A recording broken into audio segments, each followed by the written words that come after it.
In the future 3, Africans will have a podcast that exposes all my efforts to convince the blacks that black capitalism will help them. You gotta struggle, you gotta win. If you dare not to struggle, then goddamn you don't deserve to win. Let me just think to you if you're willing to fight for it. I said these politicians clowns, so let me reiterate it. Just being lives when they was liberated. They killed the Panthers has and left, got obliterated. been given a lot of attention and a lot of resources where we've literally turned some reactionaries into celebrities and given them hundreds of thousands, if not millions of dollars to go around the world to oppose our effeminization. The stats show we only care about our figures. That ain't just a stat hole. $1 trillion of critical minerals in Ukraine. They could be the richest country in all of Europe. I don't want to give that money. And those assets to Putin to share with China. If we help Ukraine now, they milking our chocolate, we think we rich. They give us some chips so we can brag. Ay, why they own the potatoes and keep the bag? Ay, now you stacking your Pringles and I ain't mad. Ay, gotta sell that black soul for Whitey's cachet. We're not a racist organization because we understand that racism is just a byproduct of capitalism. Everything will be all right if everything was put back in the hands of the people. And we're going to have to put it back in the hands. My paper chasing past to have me feeling like a hypocrite. The dollars can't compromise the change I'm trying to implement. I use the mic to keep the Decepticons at bay with the same qualms as Noam Chomsky and Kwame Ture, hood socialists. With a new era beret, it's like they neuralize you. We just redo errors. It's crazy. They got new Elijahs, Xing out black messiahs today, trying to neutralize us. Just COINTELPRO away. Hey, loyalty, it's rarely immune to pay. These coons come buffoon for the Klansmen that they obey. They discard us, disregard us, we take them back anyway. We easy prey, it's evident by the precedents that we lay. Well adjusted to injustice, our people in disarray. Feel the terror from mega ever scared to go disobey. We recite the words, they sharing the play. And the millionaires are paupers. Right. Worldwide net private wealth stood at $450 trillion in 2022. That I just, and to Diallo's point, remember what this number means. This is money. This is wealth produced for private ownership by all of us, extracted from all of us, in all that we do in the economy. If they're not educated, they want more, and before you know it, they'll be capitalists, and before you know it, we have Negro imperialism. It's time for earn your liberation. And it's time.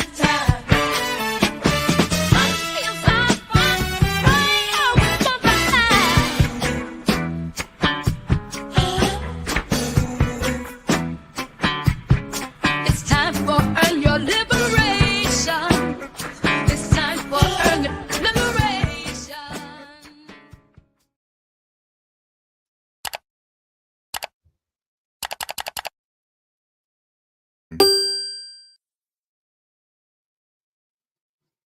Yeah, what's up, world? Welcome to another edition of Earn Your Liberation, right here on Black Liberation Media. I'm Jared Ball. Geechee Yaw's in the building. The diva is on his way, apparently. On the way. Yo, shout out to Comrade Trav from Raleigh, laying down a dope ass lyrics. Appreciate the love. Pretty And dope. shouted us out, said we inspired the track. Yeah, man. So and kudos to you for the edit. Yeah, I did Right my best on. on the phone, man. Appreciate it. Listen, we got a lot to get to today, and then of course, most importantly, is we welcome all the remixers into the building. Welcome everybody. Brother Jamil in the building, Leah in the building. Got to see Leah this weekend. Shout out again at the Remix Live event. Oh, right. Shitty Matcha, peace, the blacks. But a lot to get to this morning, and of course, today is most importantly, among all the important things happening today, is this is a big day for the Euros. International football competition, which I know everybody has been, I mean, they await our updates. They saw some of our great debate on the football show the other day. So we got Spain versus Germany, Portugal versus France, all today. No, it's like I just play. I know folks are unfortunately not as moved by that as I am, but Man, listen, when I was in Costa Rica watching the U20 World Cup, I was cheering for all the blacks, as Chinamacha say. All the blacks in Africa. I was cheering for them. All the blacks. We root for all the blacks. Jared, why you like Mbappe's stance on the election? He speak like a right-wing centrist. Oh my goodness. Max. Shots fired. All I said was that I appreciated that he criticized Le Pen. So he criticized the ultra-right, and he said he was just doing his vote blue no matter who version. That's all. I didn't put anything more on it than that. But I do hope he plays well today. That's Comrade right there, the Trav who Oh, what's up, Trav? Yeah. I would say he's from Raleigh, Durham, but they don't like when you mix them two together. But the brother from Raleigh, but to us around the world is Raleigh, Durham. Shout out. Well, be careful with them regional conflicts. Man, listen. Don't start none, won't be none. But shout out to Comrade Trav. Hey, the diva is here, but real quick, what's up, Diallo? Good morning. Can I start with something that's not on the run sheet before we move too far? Sure. It's a little bit. It's a little bit important. Before we get into the madness, I wanted to quickly big this up here because let me pull up the image real quick because we got a statement. Leonard Peltier's statement came out in the emails that I believe was, let's see. Oh, wait a minute.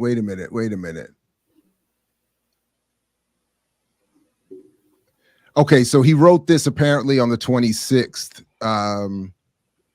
Greetings, my friends, family, loved ones, and supporters. Hope is hard thing here, but I always hold hope in you, my people. Pay attention. The parole decision on July 11th may show you what justice truly means to this nation and whom it is meant for.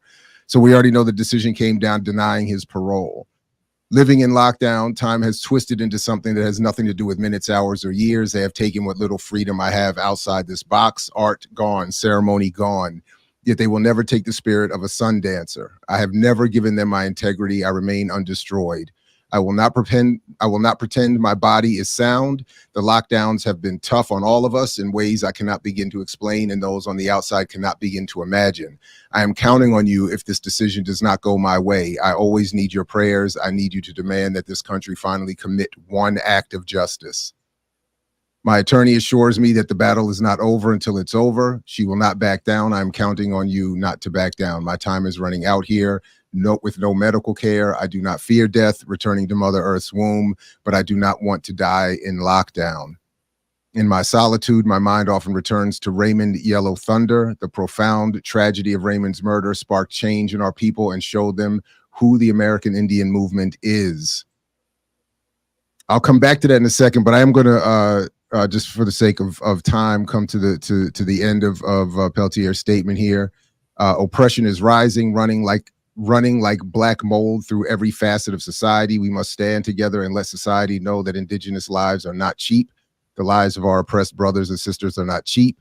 All people are worthy of basic human dignity. Colonialism has all but destroyed us. We must do nothing less than transform society into a place where human beings are not disposable. Do not weep if I am not granted parole. Cry freedom. Coalesce yourselves, galvanize your relationships, establish alliances. In the power of our people, we find strength. Hold your head up high. It is not over until it's over. In the spirit of Crazy Horse, Doksha Leonard Peltier, or Doksha Leonard Peltier. So I just wanted to big that up. We saw that Julian Assange got relative good news for him. But those who continue to represent Black liberation and liberation of indigenous and colonized people are just not treated the same. And I went back and looked. I didn't remember the name, but just quickly, I did go back and look up the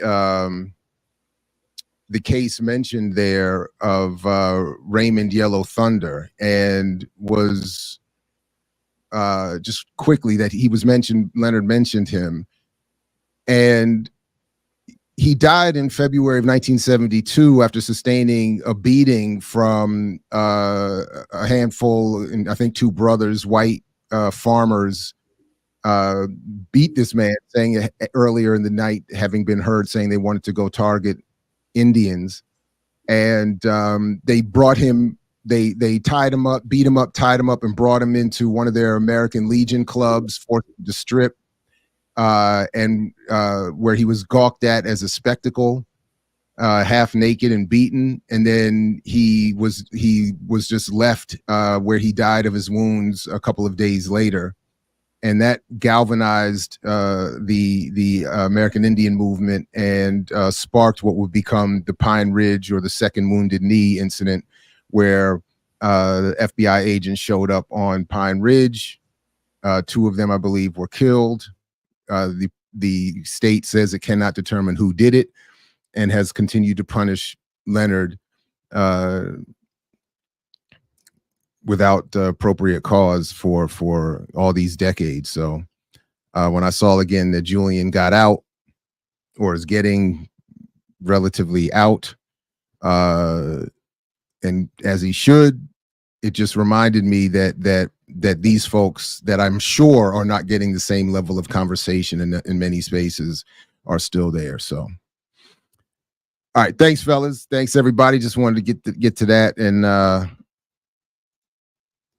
however you all want to proceed, I'm down with it.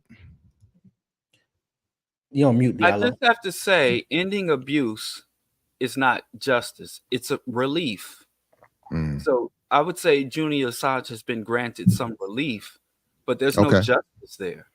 Right. Did I say justice? My bad. I didn't mean to say justice. If I said justice, whatever. Or I said relative good news. I did say relative good news. Yeah, but you're right. It's not justice. Yeah, you're right. So I've just been trying to, because I want to start a semantics matters movement. I really do think, especially in this time of misinformation, I'm sitting here with two misinformers, that yes, you really have to master semantics and meaning. I mean, we can't all master debate, right? But we can master semantics. We can master debate if we're willing to put forward the effort.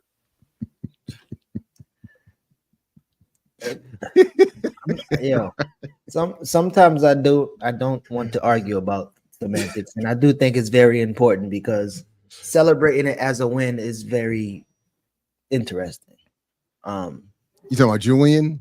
or anything like that. Anything, even when Matula and all of them, like it's kind of heartbreaking. Dow Jones said we lose so much we don't know what a victory looks like. Julian Assange, for exposing U.S. criminal atrocities, has had his mental and physical health completely destroyed. I don't think it can be recovered. And the people who both committed human rights abuses against him and committed international war crimes, from Obama on down, or really from Biden on back, they have faced no consequences for the atrocities that were exposed, or for the inhumane and illegal treatment of Julian Assange. There's no victory in any of that. I mean, it's kind of like when the Queen and her suitor died at 115 years old. We were dancing in the streets as if we accomplished something. Or when George W. Bush Sr. died of old age. I mean, we literally pretend as though we took out our oppressors when they die of old age, surrounded by opulence and wealth and loved ones. And we count it as a victory when they pass. So I think we got to start really understanding what justice, a win, or even good news really is, and what it ain't. Hey, speaking of, my bad, Geechee, my bad. No, go ahead. Go ahead. Because I did add another thing to the run sheet real quick. And since Diallo said what he just said about we've headed towards monarchy and or whatever that point was, it jives well with this clip that I found about summarizing the Supreme Court decision of this week, which I thought and I don't know if you ever watch this dude's channel. It's pretty good for this kind of stuff, and he's done some pretty funny things with pop culture. But let me just play this quick clip about the Supreme Court decision. Impossible. Whether you are a Republican or a Democrat, this is a terrible decision for democracy. Possibly a top 5 worst Supreme Court decision of all time. Happy July 4th, everyone. But just how bad is it? Well, don't take my word for it. Justice Sotomayor says, quote, the court effectively creates a law-free zone around the president, upsetting the status quo that has existed since the founding. This new official acts immunity now lies about like a loaded weapon for any president that wishes to place his own interests, his own political survival, or his own financial gain above the interests of the nation. The president of the United States is the most powerful person in the country, and possibly the world. When he uses his official powers in any way, under the majority's reasoning, he now will be insulated from criminal prosecution. Orders the Navy's SEAL Team 6 to assassinate a political rival? Immune. Organizes a military coup to hold on to power? Immune. Takes a bribe in exchange for a pardon? Immune, immune, immune, immune. Let the president violate the law. Let him exploit the trappings of his office for personal gain. Let him use his official power for evil ends. Because if he knew that he may one day face liability for breaking the law, he might not be as bold and fearless as we would like him to be. That is the majority's message today. Justice Sotomayor concludes that the opinion marked a sea change in the relationship between the people and the president. Quote, in every use of official power, the president is now a king above the law. But how did... So that was it. So we have to vote for Biden. Otherwise, it's bring me gonna get along. Listen. And we're going to get a whole lot of Biden chalk today. So. Are we talking about this now? Because no, let's do this. Okay, go ahead, because, Geechee. Yeah, go because ahead. we got a guest. We got a guest coming up. Oh, that's right. We do have a guest. Yes, we got a guest, and we want to line it up with that topic. But we just gonna let that float. Yeah, we're gonna bring Jared. My bad. I messed curveballs and stuff. I know. I threw. Yeah, that's Jared, my fault. I did. But let's get to the less serious stuff. We're not supposed to be here today. This is July 5th. Shout out to the and when a national holiday falls on Thursday, then that preceding Friday. So we picking cotton at night. Is that what you're saying? Yes. Let me see your firecrackers, Diallo. Let me see your firecrackers. Let me see your firecrackers. Arrest and coercion. Look, those are not firecrackers. Those are dog traumatizing psychological warfare weapons that annually are put on display under the guise of some celebration of national independence. I don't My think poor dogs are the only animal one has been traumatized, and nobody got sleep in his house last night. Hey, I feel that because listen, some of them things. Listen, anyway. So I think we should get to less serious news real quick that Jared put on the run sheet, and then we can go to some serious shit. Yeah. What else did I put on the run sheet that's less serious? I don't never put nothing unserious on the run sheet. No, we got 2 unserious things on there. And what I put on the run sheet that's unserious? Because I want to make Diallo mad. Do y'all remember? It was one show we had. I don't remember what show it was. It might have been our Malcolm X special a couple years ago. And I kept telling Diallo, like, I want to see LeBron and his son play together. And you're like, why you want to see that? And I just want to see it. Now, I don't want all this spectacle and all this bullshit to come up, but just it'll be interesting to see a son play with his father. And so now it look like we got that situation, but there's some cries of nepotism, right? Because it is. And Bomani stays right in these reporting streets. So Bomani Jones, I still think the best commercial media sports reporter, certainly of my generation, still can't believe either LeBron thinks this is a good idea, and it's embarrassing more people in my profession won't call this clown shish that it is. The clown shish that it is. And the long story short is that Bomani is right that this is, of course, nepotism, them drafting Bronny, who averaged 4 points a game. And the mistake that Black people are making, this is what our show often criticizes, the mistake Black people, too many, are making, including my beloved Cam and Mace show, is that when Black nepotism occurs, it's a good thing, and that this is what we're supposed to be doing. And my thing is, I'm with Bomani on this. No, nepotism is never good, and we should not be wanting to just blacken up the inequality and the abusive system that we live in. Slow down, Diallo. We don't want Black nepotism. We want. So go ahead. So first of all, Bomani why he's wrong. first of all, this ain't really nepotism if you really want to deal with it, right? This is why, for real. So first of all, like as you said, the white nepotism we don't call out. Like the freaking Lakers is a nepotism organization. The same owner's been the owners forever. The white boys, owners. I've sat here and advocated removing all owners. Well, so that's fine. To make That's nepotism fine. even impossible. What I'm saying is Bomani and none of them cats talked about any of that shit during about the Lakers. They don't really talk about that. Now, on the other hand, I don't know. We forget black folks get so wrapped up into ball chasing, as Diallo says. We forget that this shit is not no principled thing. These cats making money. So what are the Lakers going to do to fill up those seats, butts and eyes on the game? Is of course create this idea of the son and the father playing together. They don't give a fuck about LeBron. They don't care about his congenital heart failure. They don't care about none of that shit. But LeBron and Clutch Sports orchestrated all of this. That's what, and all the reports and all the stuff from behind the scenes where they're calling people and saying if you draft him, he's going to get sent to Europe. They did all of that stuff so he would get picked by the Lakers. That's fine. You can leverage your whatever. I get it. But there's a lot of players that's all like all the players and brothers. Emmitt Smith's son, brother, Emery Smith. Do you even remember Emery Smith? No. Okay, so he got there, he made it to the lead, he's trash, and they took his ass home. So Bronny might not even last long, but I just wouldn't think about. But he got a second round draft pick that somebody else might have deserved. He's going to get an initial check that somebody else probably deserved.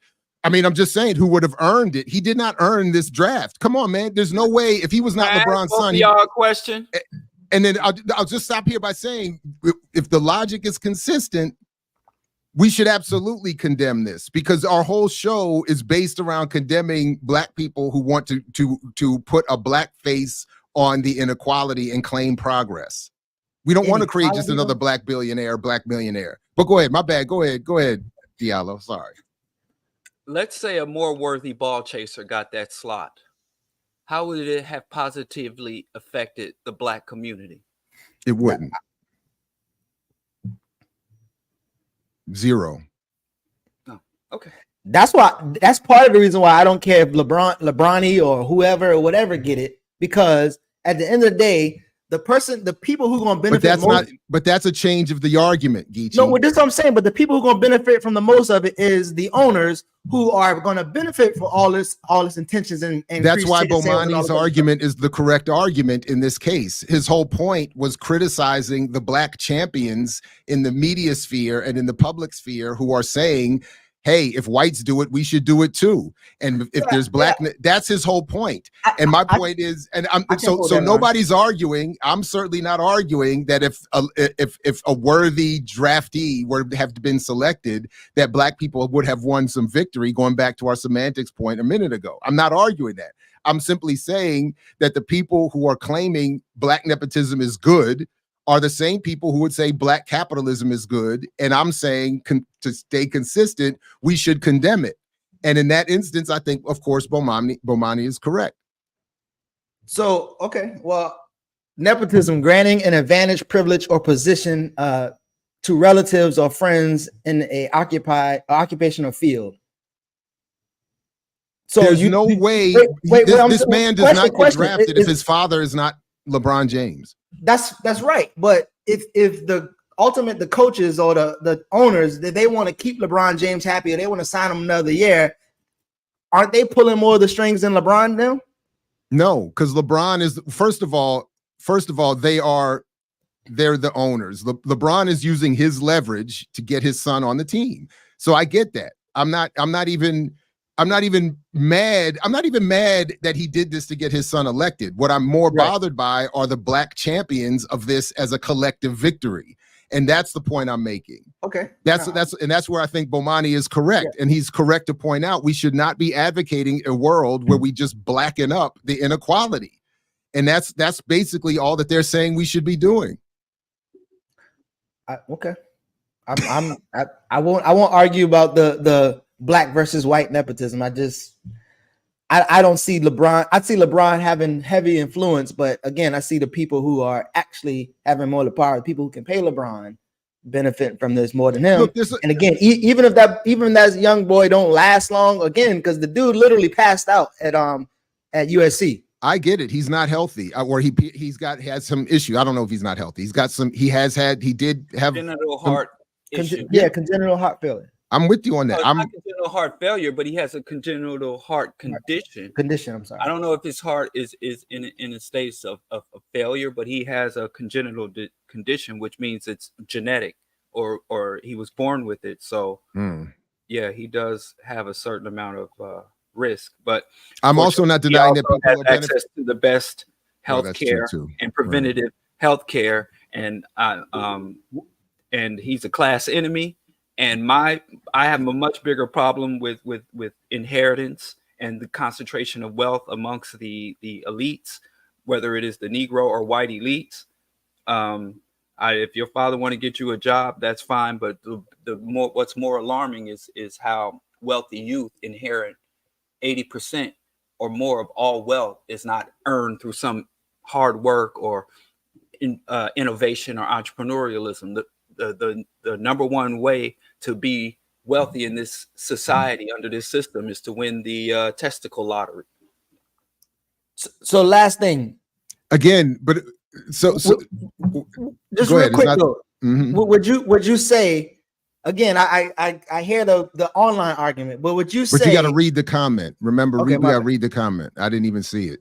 So we're saying Kai's interpretation of what I'm saying, that the GMs and the owners are pulling more strings and orchestrating this argument to be nepotism. But would you say that they will benefit most from this? Yeah, I'm not. Again, this is not my argument. Is not that black people or LeBron is benefiting more than anyone. I'm not. Of course, they're going to benefit, because at the end of the day, the wealth that is created for the Lakers by LeBron and his son, especially as someone else pointed out, when that first alley-oop gets thrown up, the highlight is going to break the internet, and all the money that generates is overwhelmingly going to go to that family, to the bus family, and whoever else. I get it. I'm not denying that. And it's only to point. I'm only saying that when we champion. So like when Word from the Point, who I think is routinely wrong when assessing what I have to say, says, why would you not help your own child get a job? That's not what I'm saying. See, that's not even what I'm talking about. Why nobody's saying you wouldn't help your child? It's to say that if I help my child get a job, or Diallo helps his child get a job, that is not a collective victory for the black community. And to say, and if it's done in the context of a system of nepotism that is benefiting an unworthy child into it, then I should be criticized for it, because ultimately it is not beneficial to society. So of course you're gonna we're all gonna do what we can for our children. That's not the question. The question is, what value is that to the rest of the collective? So real quick, so I don't remember, maybe it was, but I don't remember if the argument for nepotism was for Deion and his sons. I can't remember if that was the argument on the field. And when LeBron get all his kids a Taco Bell contract, that will be nepotism too, right? According to Bramani and everything. Yeah. Okay. Of course. Well, I just there's some of this argument. I didn't hear the argument before this. I didn't hear about the Taco Bell deal. I didn't hear about the Deion, but I hear it today. Jared, you have to realize that some of our most conscious and revolutionary brothers and sisters out there find injustice more palatable when it's coated in chocolate. So they'll rail against all the injustices that we face on a daily. But the moment one of our people get up there, once it's a black face in a high place doing the injustice, them Obama's bombs hit different, and that LeBron nepotism hit different. So we have to be patient with our brothers and sisters, Jared, because I understand that he's rooting for everybody black. No matter what, black, no matter right. what. And I know that's something we got to work on, but we have to be patient and take our time with that. You're right. I appreciate that. Thank you very much. Injustice coated in chocolate. Anything else with this LeBron nepotism and LeBron orchestrating team players, family members? And remember, and I just want to remind everybody here, I have not watched and will not watch any of these games. So I'm not going to see it until I see that clip of that first alley-oop to his son or vice versa. That's about all I'm going to see. I do not. Yeah. I would. I mean, obviously, I think Hiram probably will agree, but I would love to hear Hiram's take on this whole thing. Oh, Hiram always welcome around here. I just think it's a very interesting thing. I mean, LeBron been creating his team around him since he got to the damn league. Rather he picking a coach, firing coaches, right? So that's been quite interesting. Yeah. And I have been hearing a lot about, and I know Cam and Mace talk about it, which is my go-to space for sports these days. But others, I've actually seen a couple pieces talk about the off air or behind the scenes influence of Clutch Sports, and old boy that runs that LeBron's old buddy from back in the day, what's his name, is apparently what's the word I'm looking for? A good businessman. Like he knows what he's doing. Dr. Ball, I'm surprised at your response. You're a supportive father. Again, that's not the point. That's not the point. Hey, Jared trying to play soccer with his daughter. Corruption. They corrupt our values, man. Rich Paul, thank you, Alan. Yes. Rich Paul. We forget ourselves. But let me tell you, I've even done that. I'm guilty. I know. And I don't care nothing about ball chasing, but let me tell you something. I was mad as hell when Nelly Mandela gave that nuke back to Israel. I wanted. Did you say Nelly? Did you call him Nelly? I'm sorry, Nelson. I'm sorry. Y'all respect these sellouts. Oh my God. Mandela. Wait. We need to do this power ranking really fast. I would love to know what you think Nelson Mandela's grade is on a whole trajectory of his whole revolutionary or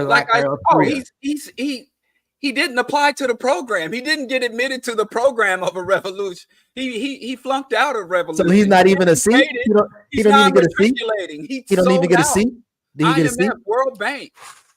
Do Nelson Mandela get a C at all? But that's what I'm saying. So like, but what about be graded? He betrayed the revolution. He dropped. Hold on. No, just let me ask. So matriculating. But does he not get? So it's like so do none of his you use graduation, like does none of his course credits transfer from when he was doing to where?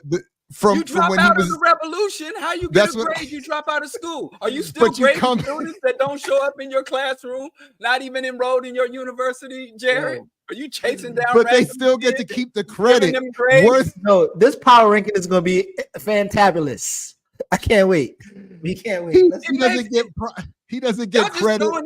Again, that's what was my problem. He's on that list not because he's a revolutionary. He's on that list because he's famous.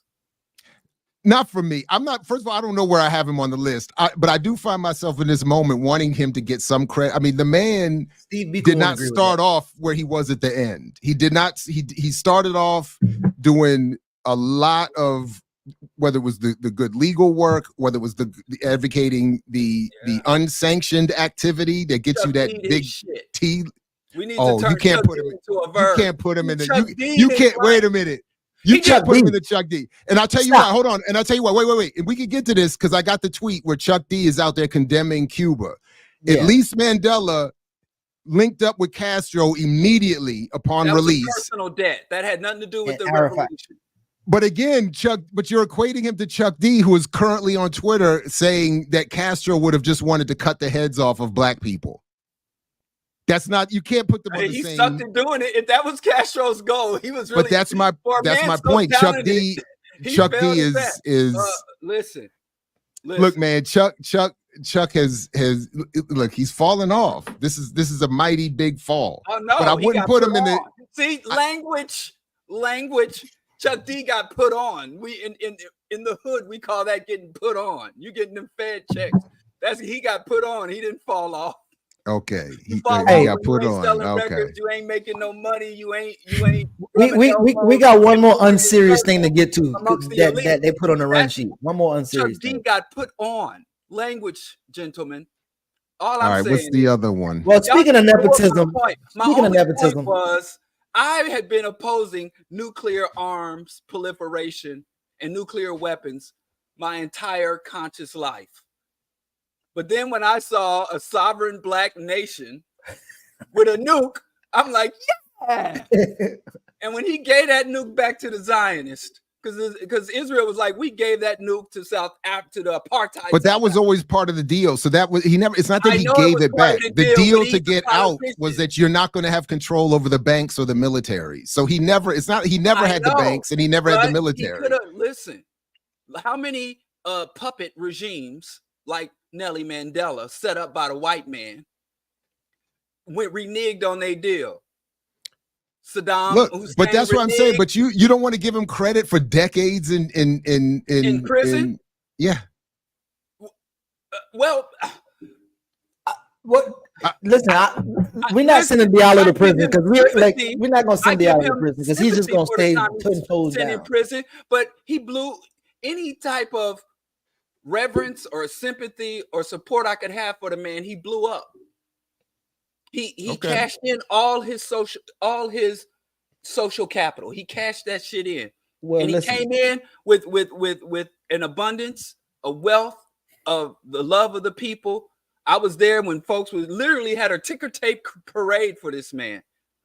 And he set about destroying his own legacy. Him and Desmond. It's not that I disagree with where you think he ended up. I'm just asking about the credits. Does he get any credit for any prior work? Okay. All right. Well, Diallo is not going to be our only grader. But so one less serious note, nepotism didn't really work for Rick Ross, right? Rick Ross had some of his homeboys that looked like his bodyguard. To nep it. Huh? You got to have something to nep it. Nep it. Oh, my bad. You supposed to pull up the... I'm pulling up the clip. Is it where is it? There's no time. No, I mean that's your clip. I don't know. I didn't put the Rick Ross. Oh, yes, I did. My bad. Sure I did put this up here. I did put this up here because Rick Ross got punched in the mouth because Drake fans don't play that. What you are seeing is a video of Rick Ross in Canada. The background noise is Kendrick Lamar's diss track of Drake titled "Not Like Us." Call him the N-word. Copyright. While it was a black dude too, by the way. Played it over the loudspeakers, and as you'll Look see, at white boy there. Many fans despise. You should have seen that he was ready to go at Ignite Music Festival in Vancouver, British Columbia. This was, per page 6, the final song of Ross's set. Cell phones would be pulled out. Shoving would occur. Then punches were thrown. And then his bodyguard is left TMZ, to get thumped out. 15 men would approach Rose and form a human chain, leaving Ross and co. trapped and basically having to fight them off or hoping fatigue set on the men. It was a ruthless beating, let's be clear. Over and over and over again. Punches were thrown. So that's enough of the because give credit to Canadian gun laws.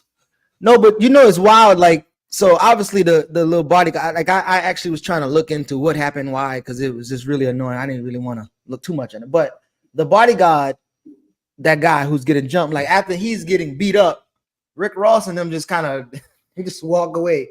Yeah. And I mean, he taking all of the hits, and then towards the end, there was another dude with a bottle, and Rick Ross had a bottle, and they tried to hit the guy, but like that was wild. And then he followed him to the bus, and at one point they were saying, "What's Rick Ross's line?" They were yelling at him, "Every day I'm hustling." Yeah. But listen, just can't go up to the 6. And Rick Ross said he's slipping Molly in people's and women's drink and stuff. He should be long gone. So yeah, that was it. That was you're right. That was unserious, but I just thought it was. You don't remember his? You didn't even know it verse that got all his little endorsement sign. No, I did not. I don't know. I don't think I've ever listened to any of his music at all. On one of his songs, he said that he slipped something in a drink. She didn't even know it. Blah blah blah blah. Oh, I do remember that. Yeah. Well, but that's not why they were beating him up.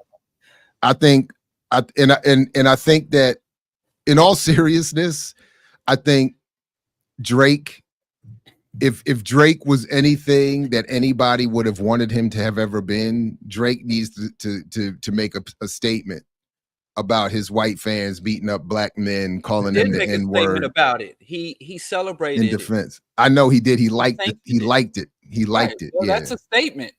that is a statement. So, but I'm just saying, if he was who people wanted him to be, he should have said something else. Drake is Canadian. He doesn't understand that these wealthy rappers promote and glorify violence amongst the peasants. They're not to be subjected to that violence themselves. I don't know if he got that memo in his hip hop kit. His hip hop starter kit. Yeah, I don't know if they put that in there. You know, Ice Cube is you know, you go from anti-African propagandist. That's what Del Jones called them, anti-African propagandists. They're not supposed to be subjected to the very treatments and behaviors that they glorify and promote to our children. But the other thing that I just noticed quickly in just watching that was, one, I'm not, if that dude, like, I'm not clear what bodyguard training calls for, but I didn't see dude exhibiting a lot of training either in fighting or making sense. Why would you aggressively walk? Class traitor. The point is supposed to be to get your protectee away and safe, not to walk back into the group. You got to show solidarity in this one. No. I think you should probably look into Rick Ross's idea of goons and getting people who's going to take. What I'm saying. That's what I'm saying. Rick Ross would seem like he would either get a relative or somebody who's just big and have them take punches as he just did. No train, anything. Take punches or stand in the way, right? And Gunplay, that other rapper they talked about how Rick Ross has goons people who will take a bullet, take a punch, take these things for him, and they're probably cheaper than actual bodyguards. Not that they need bodyguards. Go ahead, Dion. Well, I saw dudes stagger off. Yeah, and they the issue is when it comes to I have a homie who's a martial arts guy, and he did security for Al Sharpton. He did security for Dead Prez when they first came out. And the core of protection is control. So if you have someone you employ and you can only protect him to the extent they're willing to submit to your control. So why was Rick Ross down on the ground level engaging with all those people on that level like that? Like one time there was Nicki Minaj had some expert security, and she was admonishing and humiliating her security because they kept getting in her shot. And she had on this elaborate outfit, and she wanted the paparazzi to have access to photograph her. And so the security guy who was doing the job, she paid him to do, she was like, "You're in my shot. You're in my shot," and kept demanding that her security guard get out the way. So a lot of times these celebrities, they'll pay for something and then do everything they can to subvert it, because you still have someone charged with your protection. Thus, you have to submit to their control. And then, but there's the issue where if you behave in such a way where they're not able to protect you, you put yourself in situations that they advise against. So this is more about celebrity arrogance than it is about the ineptitude of security. And since most security people are on our level, working class people having to put their lives at risk for some rich piece of shit, some class enemy, some arrogant, delusional celebrity, I just think that Rick Ross was eye to eye with an ocean of people in a hostile space. Ain't enough security in the world. The Secret Service couldn't even protect him under those conditions. Speaking of control, if any of you or anyone out there sees the film Kinds of Kindness, please send me an explanation of what the hell that was supposed to be. Thank you very much. The film Kinds of Kindness. We went and saw it yesterday, and I don't know what the hell is going on. I need some help with that. It's way yeah. And then we went and then we went back and watched The Beekeeper, which takes that's my Jason Statham action films to an even lower level. That film is complete garbage. What? Well, I was watching the Wobblies yesterday. Claire I watched the Huxtable? Wobblies. A white man protecting Claire Huxtable? A white man could All I protect need to Claire know. Huxtable. I know. I'm telling you, and I don't want to spoil it, but I mean, Claire Huxtable? he didn't do a good job. So listen, he was too late. What? Jared, What? He was too late. You just spoiled the movie for me. Jared, we got a surprise for Diallo. Everybody though. knows the preview I did tells not you she know don't that. survive. Okay, now The this is how preview we tells roll. you she This don't is how we survive. live it. Okay, we spoiled. Hold on, it. Elon. Elon said, "I can't believe you sat through 2 hours and 40 minutes of that." I'm telling you, Elon, and if you count previews, it's more like 3 hours plus. We was in there for a long time, and I walked out confused. And my wife was with me, and she's 10 times smarter than me, and she wasn't able to help me get it either. So I was just, I don't know. I just feel, and it was too much body parts. It was too much, and all puns intended, all pause intended. It was too much of everything for me. Too much nudity. Too much nudity. Too much. I don't need to see Emma. What's her name? Oh, Reverend. I don't need to see all that. Brother Ball. Yeah, I know it's terrible. It's terrible. Fragile sensibility. He don't like the legs. Reverend. No, it's too much. Everybody, please put on another layer of clothing. Everybody, wherever you are right now, put on another layer. Rocking 3/4. Yo, Jared, let's get to. We got a surprise for Diallo, yo. So we got this. Surprise is that I'm here on a day off. No, you late. You late. We was late, and you was still late. We was late and you still was late. But anyway, we finally found a preacher. Be here at all. Man, chill out, man. You gonna love the surprise, dog. We finally found a preacher that you can agree with. On a run sheet. My comment don't show up. Chill out, man. On the run sheet, Jared called him a comedian, but he's really a preacher from Baltimore.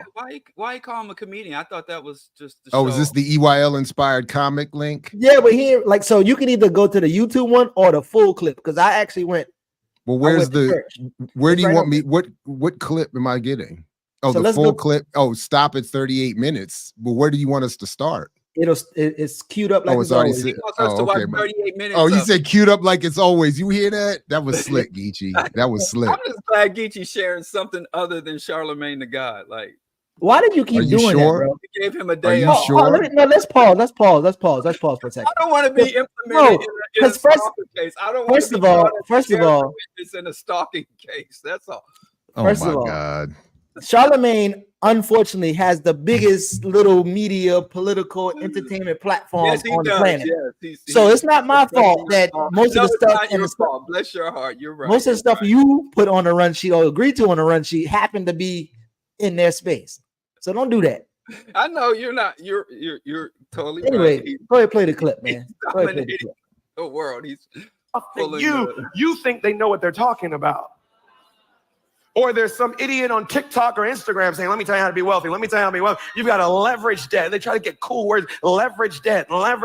Other people's capital. You don't use your own money. How you going to get rich if you don't use somebody?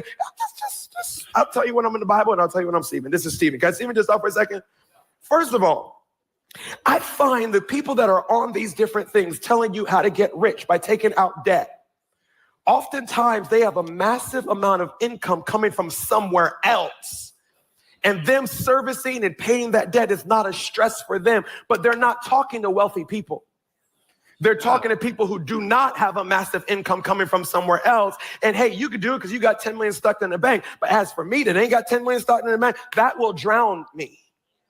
The other thought I had is, if you are so good at making money, why are you selling me a course to teach me how to make money instead of going out and making $19.95, 90,000 easy payments of $19.95. I will teach you how to flip houses and be a millionaire tomorrow. If you could be a millionaire tomorrow flipping houses, you'd be doing it. You wouldn't be trying to get my $19.95 and having me finance your life, because I'm having fun. I'll go back to the Bible in 2 seconds. But can I just say that there's no such thing as passive income, y'all. There's income from different places, but it ain't passive. I don't know, passive. No, ain't no thing passive about flipping a house. You got to go and make sure the contractors don't rob you. You got to make sure that you finish on time. You got to make sure that you get the thing on the market, that you get it rented out. You got to make sure that they don't bust up your house as they're in it. And you got to come in and take all the rent money you got from them just to fix the house. Ain't nothing passive. It's stressful. It'll make you income. It's not Did he passive. just give an endorsement to landlords? And because all of these different places and camp, and I know, I'm Steven. There's people in this room right now. You mad. He don't know what he's talking about. They take the risk. Well, that's why I'm preaching. You're not. Let's go to the Bible. The Bible says this in Proverbs chapter 22, verse 7. The rich rule over the poor, and the borrower is slave to the lender. What does the Bible say about debt? I am not saying that debt is sin, but the Bible doesn't say anything positive about it. You're reading the New The Bible actually says, and we'll talk about it, it's like, get out of it as quickly as you can.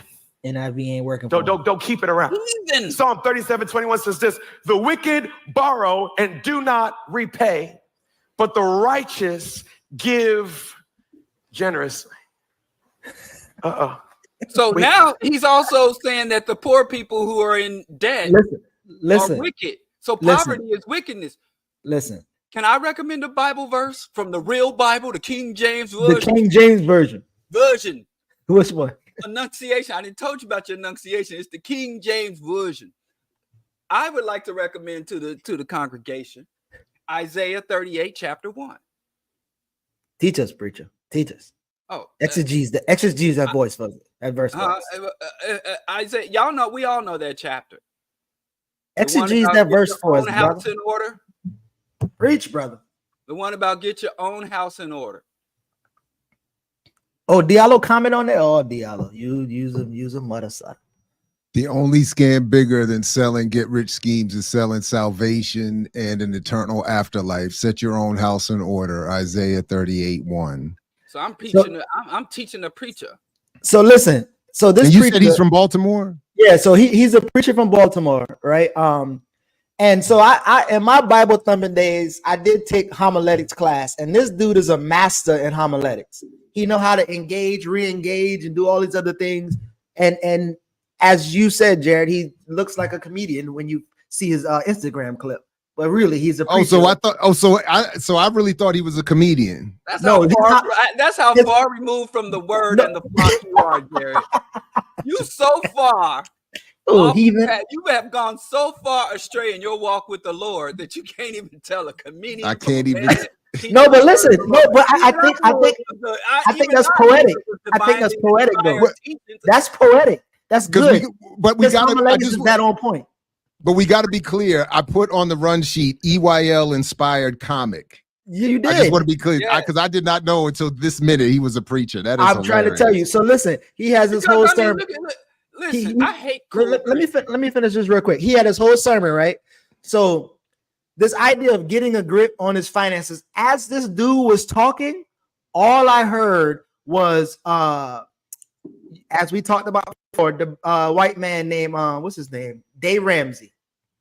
That's all I heard. Because again, listen, Dave Ramsey did something to the black church. He came in and he started teaching them about finances. And now when you look at this is Union Church, this is the Brothers Dave Church. Ramsey is Geechee. You got to orient. Yeah, please break us down. Break it down. I will. Let me finish. The household names. You got to tell me who that piece of shit is. Can I finish? We've talked about Dave Ramsey like 15 times on this platform, and you've said that 17 times. But listen, let me finish. Does everybody know who Dave Ramsey is?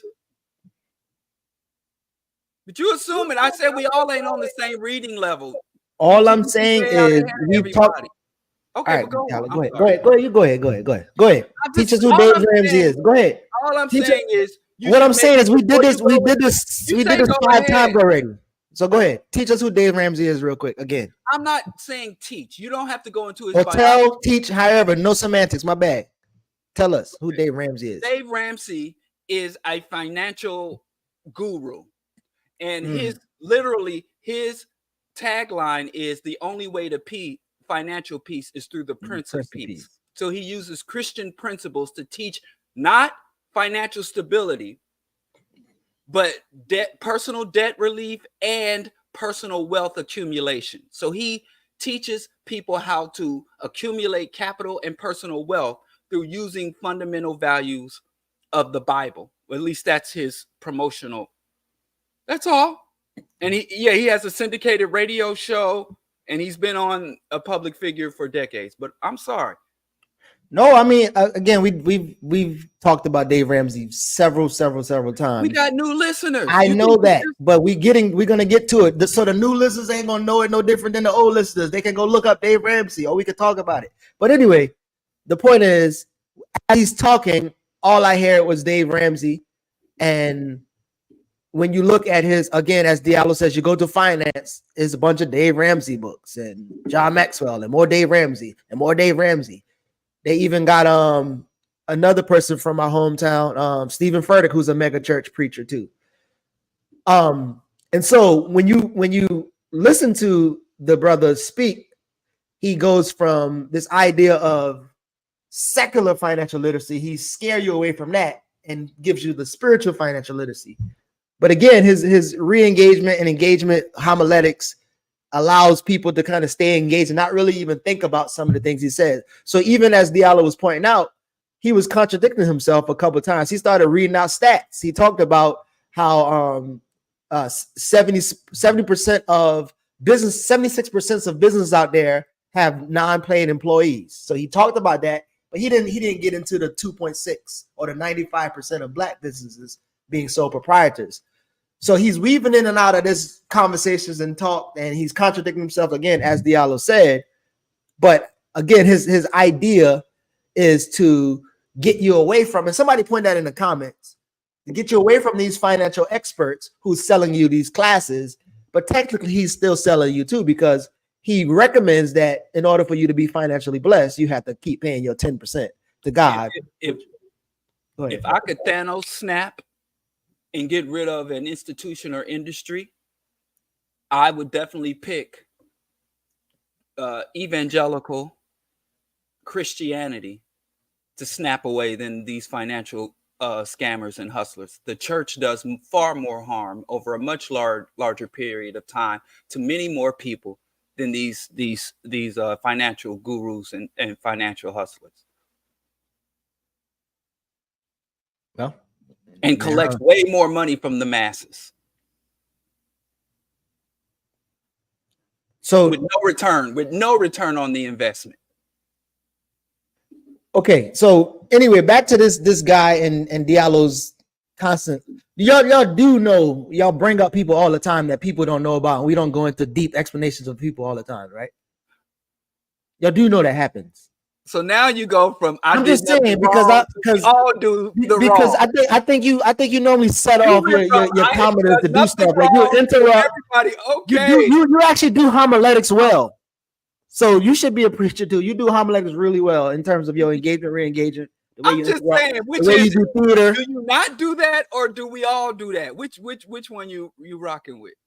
Well, Dave Ramsey has been brought up multiple times on the show, and you've done that. So if people don't know who Dave Ramsey is, we can do that right after I finish telling you who he is, because when I click to the finance, you'll see that that's what his specialty is. I didn't know you. So you call him up. Orient us. I'm sorry. Of course you don't know. I mean, that's why you was listening to where they said you don't know the difference between homiletics and hermeneutics, which I thought was a bar. Somebody said you don't know the difference between homiletics and hermeneutics. And I had to go look up the difference. I didn't know off the top. I thought it was a good bar, though. But I appreciate him accusing me of that. But I do think it is fun. It did sound a little bit. Don't accuse you of what now? Homiletics. You said I mean, you do have an art of speaking. You talked about being a master debater. Yes. So, homiletics and master debater, they're in line together. Like you could keep people entertained. Although technically, right, homiletics is specific to promoting the word of the Bible, of the good book, right? So he's his homiletics. He's like in an anti-homiletics.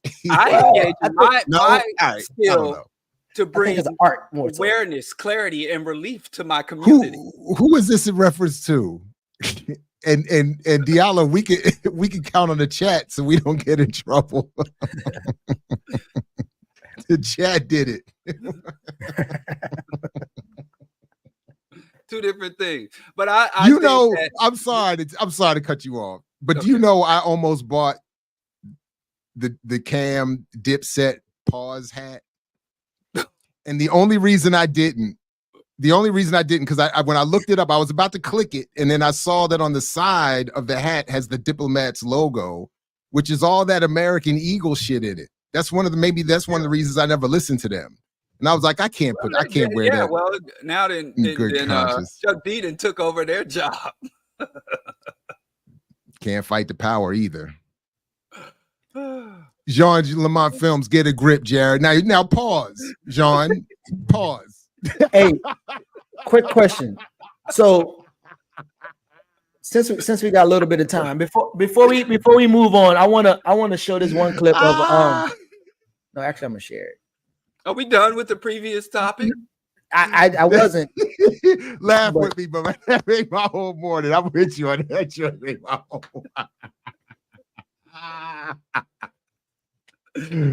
my man, go ahead. No, go ahead. I'm lost. I'm done. I'm just having a moment with the good chat. So I just don't want real quick, Jared. Go to that clip. Are we going back to this dude? I just want to finish here. So at the end, after he condemns the financial literacy people, he tells his congregation, audience, customers how to ball and become wealthy. So this is his story of how he got to balling. Loans and engagement ring and all that other kind of stuff. And I said, hey, babe, we need to get out of debt. She said, I'm down. I said, I think our first step is to sell your car.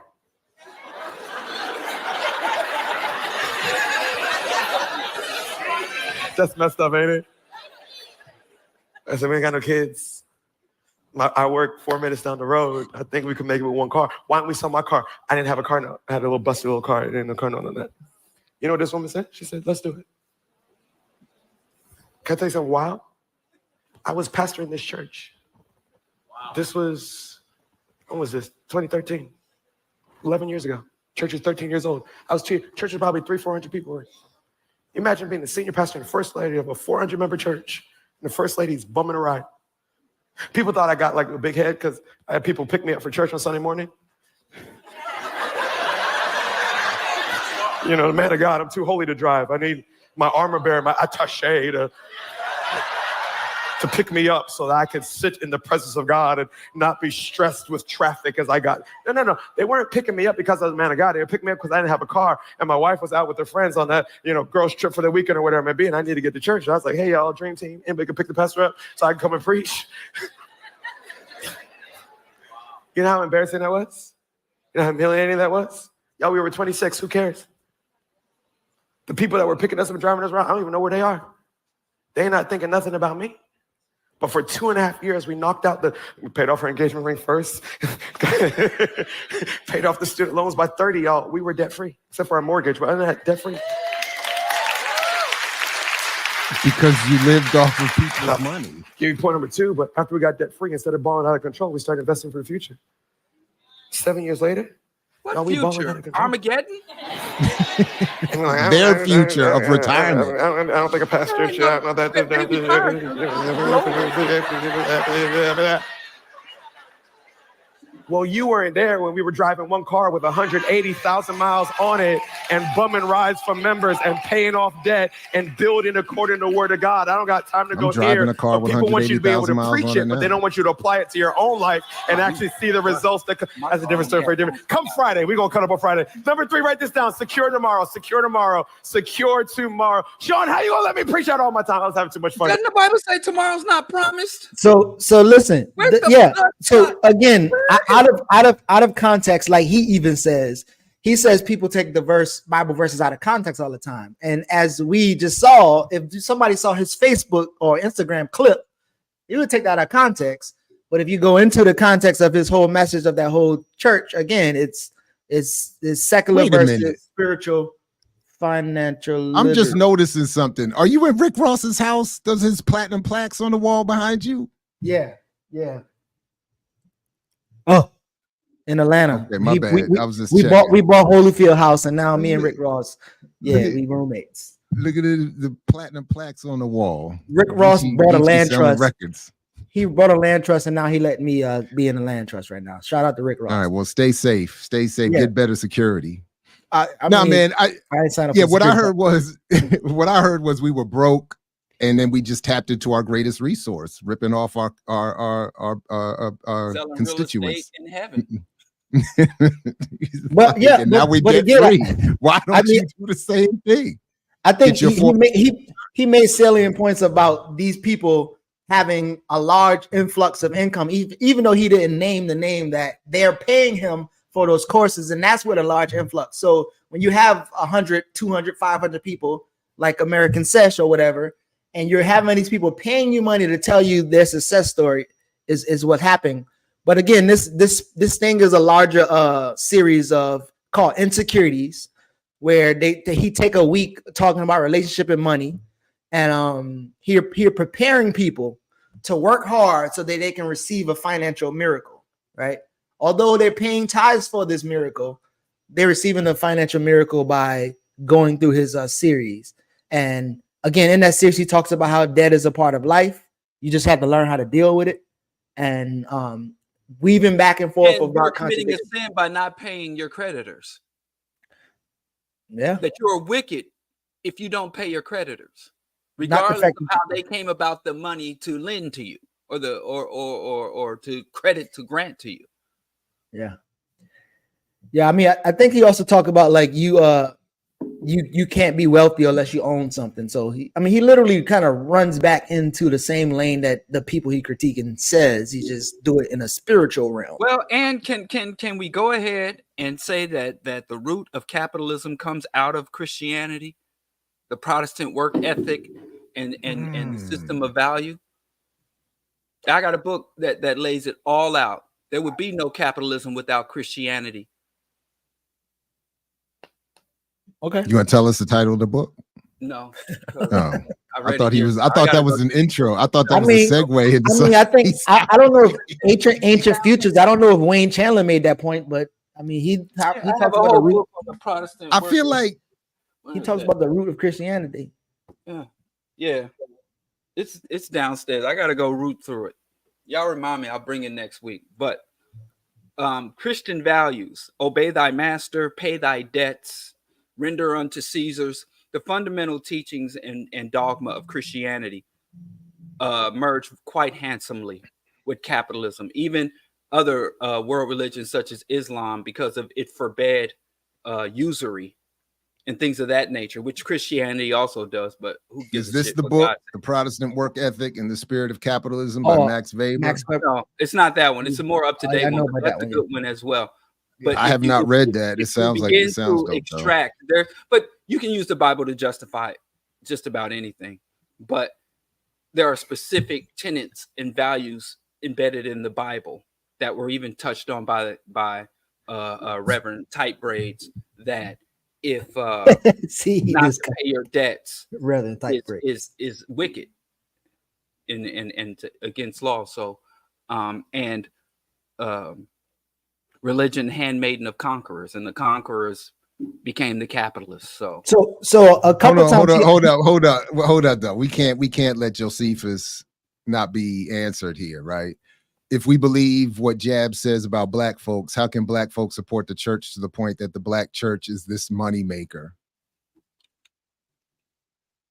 So again, I'm assuming the point is about my argument around buying power. Black tithing power. Now you got to work on the myth and propaganda of black tithing power. So, right. The one I would want to know. So first of all, we're talking about in this case, we would be talking about the ability. So remember what my argument is about buying power. Black people have the ability to enrich those who own the economy. That's what the phrase actually means. In this case, we're talking about a wing of the economy that is the religious wing, the church. The church owns the economy to the extent that there is money going into the economy from black people to the church. Particularly the elite churches, the handful that there are, will do well. And that will create a handful of black preachers and a black capitalist class that will do relative to the rest of black people well. But is that the solution to the inequality that black people face? No. Do the churches have wealth that could be used to overturn the inequality that Black people face? No. Could more be done to better improve the condition? Sure. But is it the solution? No. So I don't know, so it's always good to hear from Josephus, and who as I saw was on your show, named him, so my mama called me Josephus. Are you two back to doing the show together all the time? What was the other day on the Bro Diallo channel, an anomaly, by the way? And if that answer was not sufficient, I'm happy to continue. Together forever. Yeah, you want to come on the Rational Radicals? Oh man, that would be an incredible honor. I'm just curious. I just like the pairing. That wasn't an invitation. That was just a question. I know. He just wanted to know how I thought. None of your shit. Nothing. What are you talking about? First of all, I don't even do anything anymore. But spend time with you. You own the internet. You are Black YouTube. I don't get invited. Nothing. Geechee used to invite me to stuff. You don't invite me to. I get no invitation. Okay, I didn't think it as a gotcha, but how was the answer, Josephus? It became a gotcha. Who got you? I don't know. Maybe he was responding to somebody else in the chat. I don't know. Now but how was the answer? Did the answer capitalism predates Christianity because they want to say Protestantism? Woo, people, man. Woo, I need me a church fan because I need a church fan. Can somebody walk up in there? Because last time I was in a church, I caught fire. Somebody bring me a church fan, preferably one with Martin Luther King's picture on it. I just the last time I was in a church, I was reminded that pews are not comfortable. They're not supposed to be. I've been in church twice very recently. One for the very unfortunate, the service to commemorate the life of Rick Tingling Clemens. May he rest in power. And then the other one was in that Alabama gathering with Louise and Ebony, where we were talking about Black capitalism. So they're not meant to be comfortable. Yes. Okay, good. Well, because they're not. And I found in each case, the church is full of unworthy sinners in the flesh. So to give pleasure to the flesh distracts from the glory of God. So you lucky the church ain't got y'all beating yourself, flagellating yourselves with whips and stuff. But when you go to church, your attention is to be focused on the sermon, the message, and the Holy Spirit. So churches some churches didn't. Pews is a relative. It used to be you'd stand up, you walk in there and you stand the whole time. You don't sit before the Lord. Get comfortable and relax. This ain't a movie theater. So yeah, everybody loves Christianity until the Christian shit happens. But yeah, that whole thing of being comfortable or being in a state of pleasure or comfort it leans towards sin. So okay, right on. And that's why you're not allowed to ask questions. You're not allowed to debate or master debate in the tabernacles. All right. Thank you. All right. Thank you, Joseph. Get out your flesh. Oh man. But where you kneel is padded and comfortable. A couple of those old school church fans, I'd be greatly appreciative. All right, where are we going next? Are we doing anything? We got 15 minutes before our guest gets here because we're going to be talking about the Black online disinformation, which was fascinating. By the way, we can bring it up again, but I did reach out through two separate methods to see about getting that full report on disinformation in the Black, and I did not get a response. So I don't know what that means. It does make me suspicious. It also makes me feel like, but maybe I just need to be more patient. That was on Tuesday, by the way. So I would have hoped it would have been here by today. But what's going on? Geechee is distracted. You went down a rabbit hole. I'm not distracted at all. I'm interrupted, so I stopped. But we got John Hope Bryant if we want to get to that. But he's a Mormon. You're not gonna. He's a Mormon. That's not what that said. I ain't on Geechee's reading level. You see how fast he put stuff up and snatch it down. Well, if we want to get to that before we never even got to talk about white liberals screaming about the loss of democracy and executive accountability. Well, I don't know. I just wanted to stay on our run sheet so we can have our guests come in at the right time. Okay, but we could talk about the liberals if you don't want to talk about this moron. Well, let me just play this clip and then we can. I don't think the white liberal discussion is that far away, actually. People and brown people are the only group of people, and poor whites, who didn't use free enterprise and capitalism to set themselves free. Out of literally hundreds of ethnic groups in America, what are the three groups held? So remember, he's equating poor whites to an ethnic group now, just so he can somehow justify this nonsense. Back. Poor whites, more poor whites than poor anybody else. And by the way, if it was only about race, there wouldn't be poor whites, it'd just be rich whites. But there's more poor whites than anybody else because some got the memo and some did not. Going back to 1600s, Native American Indians, #1 alcoholism rate in the country, unfortunately, because of depression, and they were locked out of prosperity, and their land literally had oil on it and all that kind of stuff.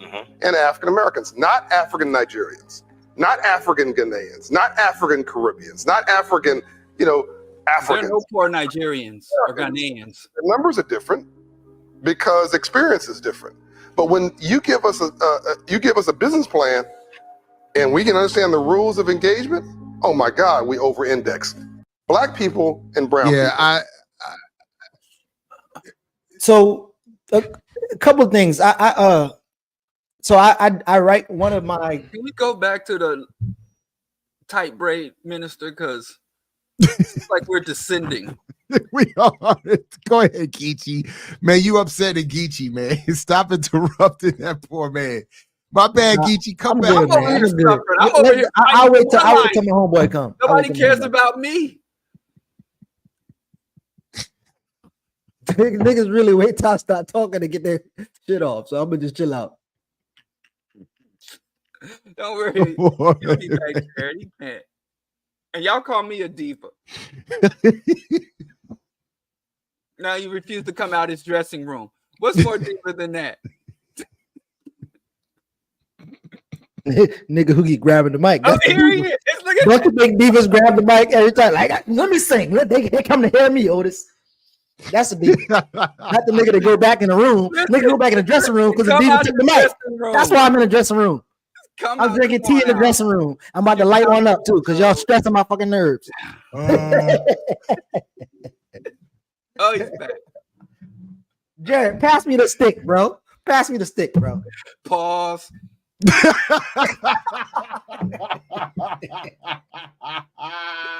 Pause. You should have said pause when I said grabbing the mic. Good catch, Josie. Pause. Thank you. Anyway, I was going to even throw your alley hoop with the question in the first place, but you cut me off before that. So as I was saying, I had a short-lived career of writing curriculums for young people because I was trying to challenge the notion that people. And I hope you were writing curricula. There we go again. I can't help it. I can't help curriculums.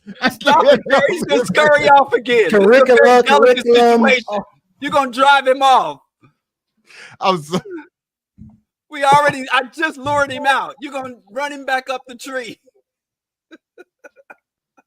Stop it, Jerry. Go on, Geechee. Nah, man, I'm good, man. I'm gonna sit this. I'm sorry, man. I couldn't help it. Please go ahead. Go ahead, man. Y'all talk about John Hope Bryant. I'll just sit here and come on, man. Come on, man. For real. I ain't going no more. Come on, man. I'm sorry. I ain't going no more. I see y'all. Look, I'm even getting called Ivory Tower now. Come on, man. That's the next time I'm coming. I'm coming back when we go to Mississippi. I'm going down there with Skip, people in the South, because y'all niggas in the North don't know how to act. I'm done. Please, all right, Geechee, come on, man. My sincerest apologies. Man. Finish the thought, man. Come on, man. Come on, man. For real, man. Y'all go ahead and talk, man. Go ahead, man. I'm gonna let y'all talk this time. My bad. I'm hogging the mic. I'm hogging the mic, bro. I'm hogging the mic. My bad. Matter of fact, I know what time is it? It's too early to drink some of this tequila. I'm about to put some of this in my tea. No, I'm joking. All right, man, go ahead, yo, for real, seriously. Come on, man, please. I ain't got no Go more. ahead. Geechee. Anyway, Let's finish so the thought. Yeah, come on, man. trying to write lesson plans, curriculums, and all them other shits. Right? I have a short-lived career because I start taking out the idea of entrepreneurship. So they always say that these are the shit they don't teach us in school, the entrepreneurship and all these other things. And I think this is part entrepreneurship and financial literacy. And I think this is part of the reason why John Hope Bryant, EYL, and all these people gonna stay, relevant. So I was wondering how y'all think about how Black people code what these men are doing, or men and women are doing. They're teaching our kids something that the education school doesn't teach them, but they're still missing the point that they're reinforcing the same goofy values and ideas that lead to the same conclusion. So even though they are teaching our kids things that they don't be taught in school, it's still not beneficial to I guess the social transformation that we would want them to have. But go ahead. Permission to respond. Nigga, you don't never need permission to respond. Just jump in there. Double dutch that, man. Let's go. The only idea worse than charging teachers with the mission to teach entrepreneurialism is arming them with guns to stop mass shootings. If a teacher knew enough about entrepreneurialism, being married to a teacher, if they knew anything about entrepreneurialism and wealth accumulation, I don't think they would be teachers. So the reality. Now listen, that's called my boy. You know nothing about that. The reality is, what was a core component of a curriculum that was lost was civics. Because if you're teaching the average student in a U.S. public education system, learning about your civic rights, civic duties, civic responsibilities, and civic power is much more of an asset to a poor and working class student body than learning the elements of exploiting resources and labors of other people.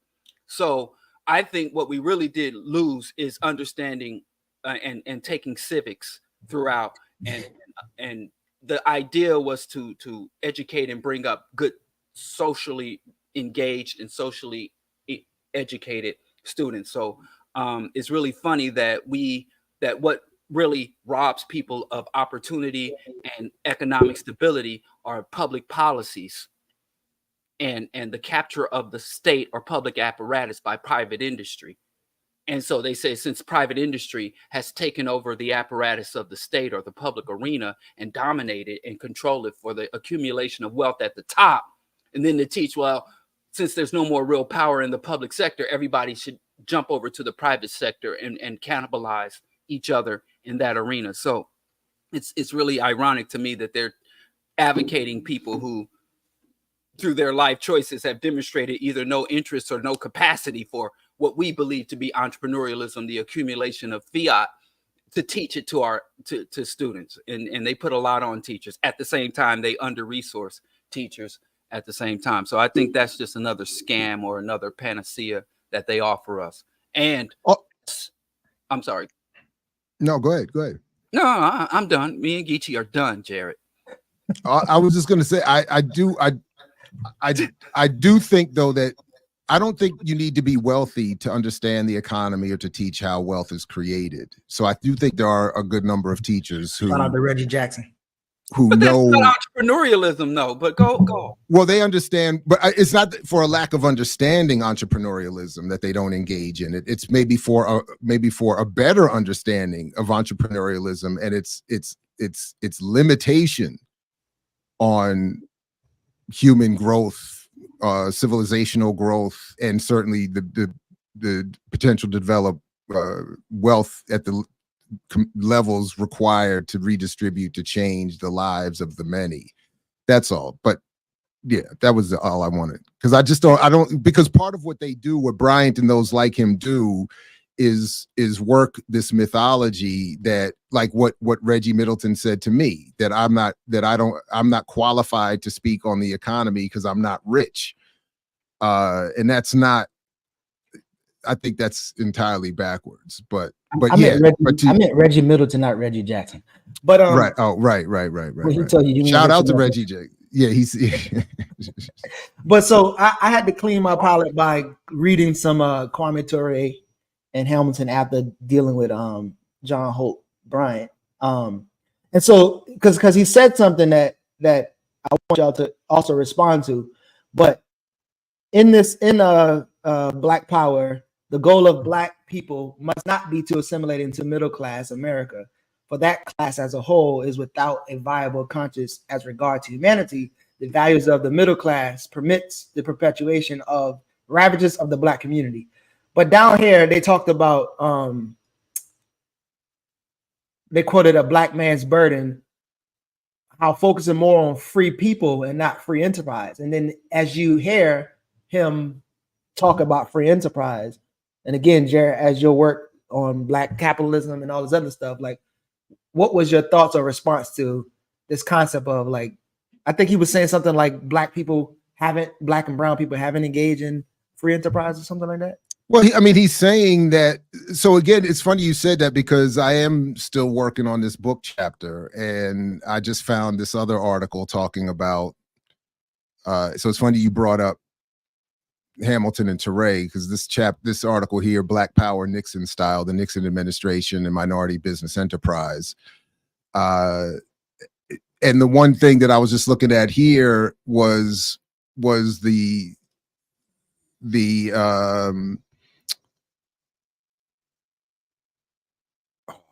here it is.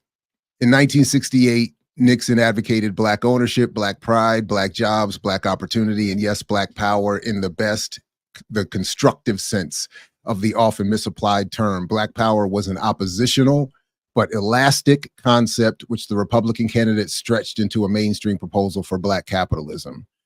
And the article just continues to detail this argument, and beyond just Nixon himself, many others who of his ilk who were doing a version of this, which was consciously taking what Ture and Hamilton were trying to accurately define for us and turn it into something that would allow for John Hope Bryant to sit here and signify some sort of Black power, Black pride, Black collectivism, while his job, as we have detailed here on a number of occasions, is literally to take whatever little resources Black people have and turn them over to his white investors and sponsors. So it is, but he does it under the guise of something that has been developed by the most white supremacist and conservative elements of this society for decades, which is take the language of Black power, specifically in this case, and have it be turned into effectively, if not literally, Black capitalism, and reduce. So that's all I keep seeing in these, and then he can sit there with Roland Martin, who will wear these fly dashikis and whatever, and they will appropriate the language and the symbolism and the aesthetics, and fill that clothing, pun intended, with the most white ideas, reactionary ideas. So it's but yeah, to sit there and say that people are poor because they refuse to take advantage of an opportunity, I mean, it's not only not how it works, but it's like I don't goddamn know. Lie. What? There you go. It's a goddamn lie. That's it. Correct. That's it. Couldn't say it better. And then, like you said, he even had to employ poor white people. And then he even had to promote the myth that there are no poor Nigerians or no poor Ghanaians. You know, it's that whole statement. Like, I have to go back and look at the other thing that he did is when he says that it's not just about race, when he says if it was just about race, there wouldn't be poor whites. But he doesn't obviously take it to the logical conclusion about what class means in a capitalist society, or then how race works with class in a capitalist colonial setting. He doesn't do that. He uses that to then suggest that there is no problem with race. that there is no racist wall blocking advancement. It's that people, including the poor whites who have been lumped in with all these deficient ethnic groups, just couldn't take advantage of this opportunity. Is there a video of him gauging Ebony and I couldn't find it. When I saw that they had done that event together, I did look for it. I couldn't find it at the time. So I don't know if something has come out since. It's been about a week or so since I looked. But listen. Our guest is here, so I'm gonna leave it there. It was basically like poor people are poor because they're not rich. That was the point of it.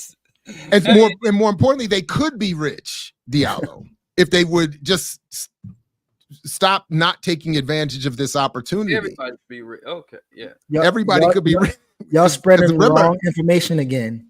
Because when you see Wakanda, you never see the production of any of the labor or the materials they're using. You just see people happily walking around and shopping. We don't see the shopkeepers. We don't see the people doing the labor. We just, maybe Siri came up with some technology that solves all of that. I don't know. But they beautifully erase all of that. We saw a fisherman. We know somebody out there because remember the fisherman. You're right. You're right. The Black Panther. What's his name? That's right. You're right. You're right. You're right. So laborer. So there's a video. Let's play this video real quick to kind of cue up the next section and then bring on our guests after that. So I'll put it in the chat. You saw it? Or yeah, I see it. It's right here. It's 24 if we can, because there is this new report out saying that tens of millions of Americans are being targeted with a ton of disinformation in online black spaces ahead of the 2024 presidential election. It highlights 3 significant threats to black voter engagement in November, including getting people to not care about voting or the election at all. President Biden's broken promises, real and, by the way, made up, and stoking divisions amongst black voters via certain influencers who knowingly and unknowingly spread disinformation, like, for instance, Candace Owens, who has millions of followers on various platforms. She said blatantly inaccurate things, like, by the way, vaccines cause a, quote, explosion of childhood cancer, and that the Uvalde shooter who killed 19 children was transgender. NBC's Marquise Francis just dropped a story on NBC News. Not black media. Is joining us now with more on this. Break this all down for us, Marquise, if you can, and what more you found in this report. Absolutely. Well, thank you for having me. You know, disinformation is something that people talk incessantly, seemingly about online or in person amongst their friends or whatnot.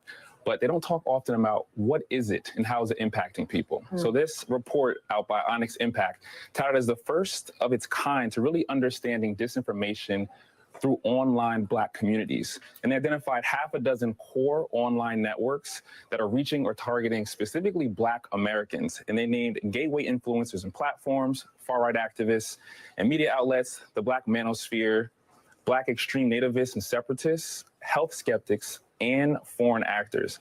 And they included a bunch of different examples, as you mentioned, Candace Owens just before, even the Fresh and Fit podcast. These are places that people go to for information, but when the information is not true and inaccurate, it has a devastating effect. So, okay, we got this report. They've identified the issues. They've identified the misinformation and the problems. What can be done about it, and how much does Onyx actually think this is going to influence voters one way or the other come November? Yeah, for sure. I mean, in this report, they actually offer strategic guidance in which to combat this. Normally, I would think, okay, you run away, right? But they're actually saying, no, engage with these platforms. They offered actually several key ways to engage, engaging with them, not just before an election is coming up, but consistently. Also identifying trusted messengers and discrediting bad actors, which is super important. And overall, aggressively countering that disinformation. I actually also spoke to the CEO, and she has something to say about that as well. Black voters are likely less susceptible to many disinformation narratives, given their deserved higher levels of skepticism in institutions and government overall. But just like other communities, when disinformation is targeted and sophisticated and comes from messengers with standing, it can be incredibly effective and dangerous. Yeah, and so this report and its findings are hoping to inform us as Americans, as, you know, people who are actively engaging in our democracy. And one of the things that I also found in my research is the fact that Black Americans actually over-index when it comes to social media in this age where everything is put behind a paywall. Right. Oftentimes, Black Americans are getting their information from YouTube and from Facebook. And so when that information is not vetted and not actually correct, it can really have such a large impact. So when you talk about engagement, when you talk about combating it, who's doing it? Us as citizens, all of us? Yeah. Black, white, brown, no matter what color, engaging in disinformation and fighting back. Engaging and holding accountable. Holding right? accountable, speaking facts. If you listen to a platform regularly, and they don't do this all the time, but they have someone on that platform who is spewing disinformation, it's all of our responsibility to actually combat that and say, hey, that's not okay. Speaking facts to truth. Absolutely. Truth to non-facts. Yes, got it. Okay, Marquise Francis, thank you. So I want to welcome my brother from the motherland right now, Ahmed Caballo. I met him when I was in London, when I was living in London. He's now moved into the great continent, and he's the leader of sharing disinformation. I've heard. What's up, bro? How you doing? I'm good, man. I'm good. Welcome. So that video is one of the brothers who end up contacting you as he's responding to this larger project that the sister is doing, who happens to be from the lane of Stacey Abrams. But yeah, tell us a little bit about the information you got. They said there was like 1,500 accounts that was flagged for this spreading disinformation. I haven't found the other 15. Jared has reached out. I'm not sure if you heard anybody else, but in particular, African Streams was named in your response. So tell us a little bit about that. Yeah, I mean, the whole thing was bizarre. Before I continue, how's the sound? First time I'm using these headphones. It's passable. We hear you. Should we I just try know without you. the headphones? Should I try without? I don't know. Now you're muted. Now you have to unmute. Hold on. How's it without the headphones? Is it better? That is a little better, yeah. Okay, I'm a bit more comfortable as well. So, yeah, we got an email from Marquise saying, he's writing a article based on a report. He wasn't clear in the email who the report was from. So my first reading was that it was a report that NBC was going to do because he didn't state otherwise. And he said, do we want to respond? And he sent the email at like 5:20 p.m. on a Monday. And then he said, you have until 10 a.m. Wednesday to respond. Then he goes, scrap that. You actually have until 10 a.m. Tuesday to respond. So, some people that have read my response were like, oh, you got a bit emotional. Yeah, well, damn right, I was emotional. Guy pissed me off. Like, you're gonna send an email saying where there's allegations of misinformation from African Stream, and do we want to respond to it? But he hasn't given a single example. A single example. It's like me approaching you on the street and say, you're a thief. And you go, well, what have I stole? It doesn't matter. Do you want to respond to the allegation you're a thief? Well, I can't really respond to the allegation of being a thief unless you tell me what I stole. I might have inadvertently taken a grape in a supermarket, when I was 10 years old. Is that what you're accusing me of? Or is there something more serious? It's really difficult to deny something flat out without even given, one shred of evidence of what it is that you've misinformed people about. So that annoyed me. He misspelled our name as well. But what annoyed me more is I sent the statement to him because I was under the impression, I got some advice from journalist friends, that if you issue a statement, they have to include the statement in the piece or at least allude to the statement. So he didn't do that. And worse still, he didn't even contact me back and say, this is the report that we published with your name. We included this part.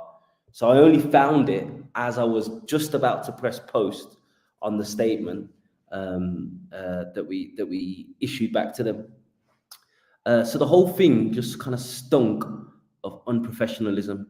And misinformation in the journalistic sphere is a form of unprofessionalism. So it was a bit ironic that this guy, with his grammatical mistakes and misspelling of our names and lack of proof and evidence, is talking about misinformation when he's publishing an article about us with no evidence. And then finally, what makes it even worse, if you actually read the Onyx report, we're not mentioned in there.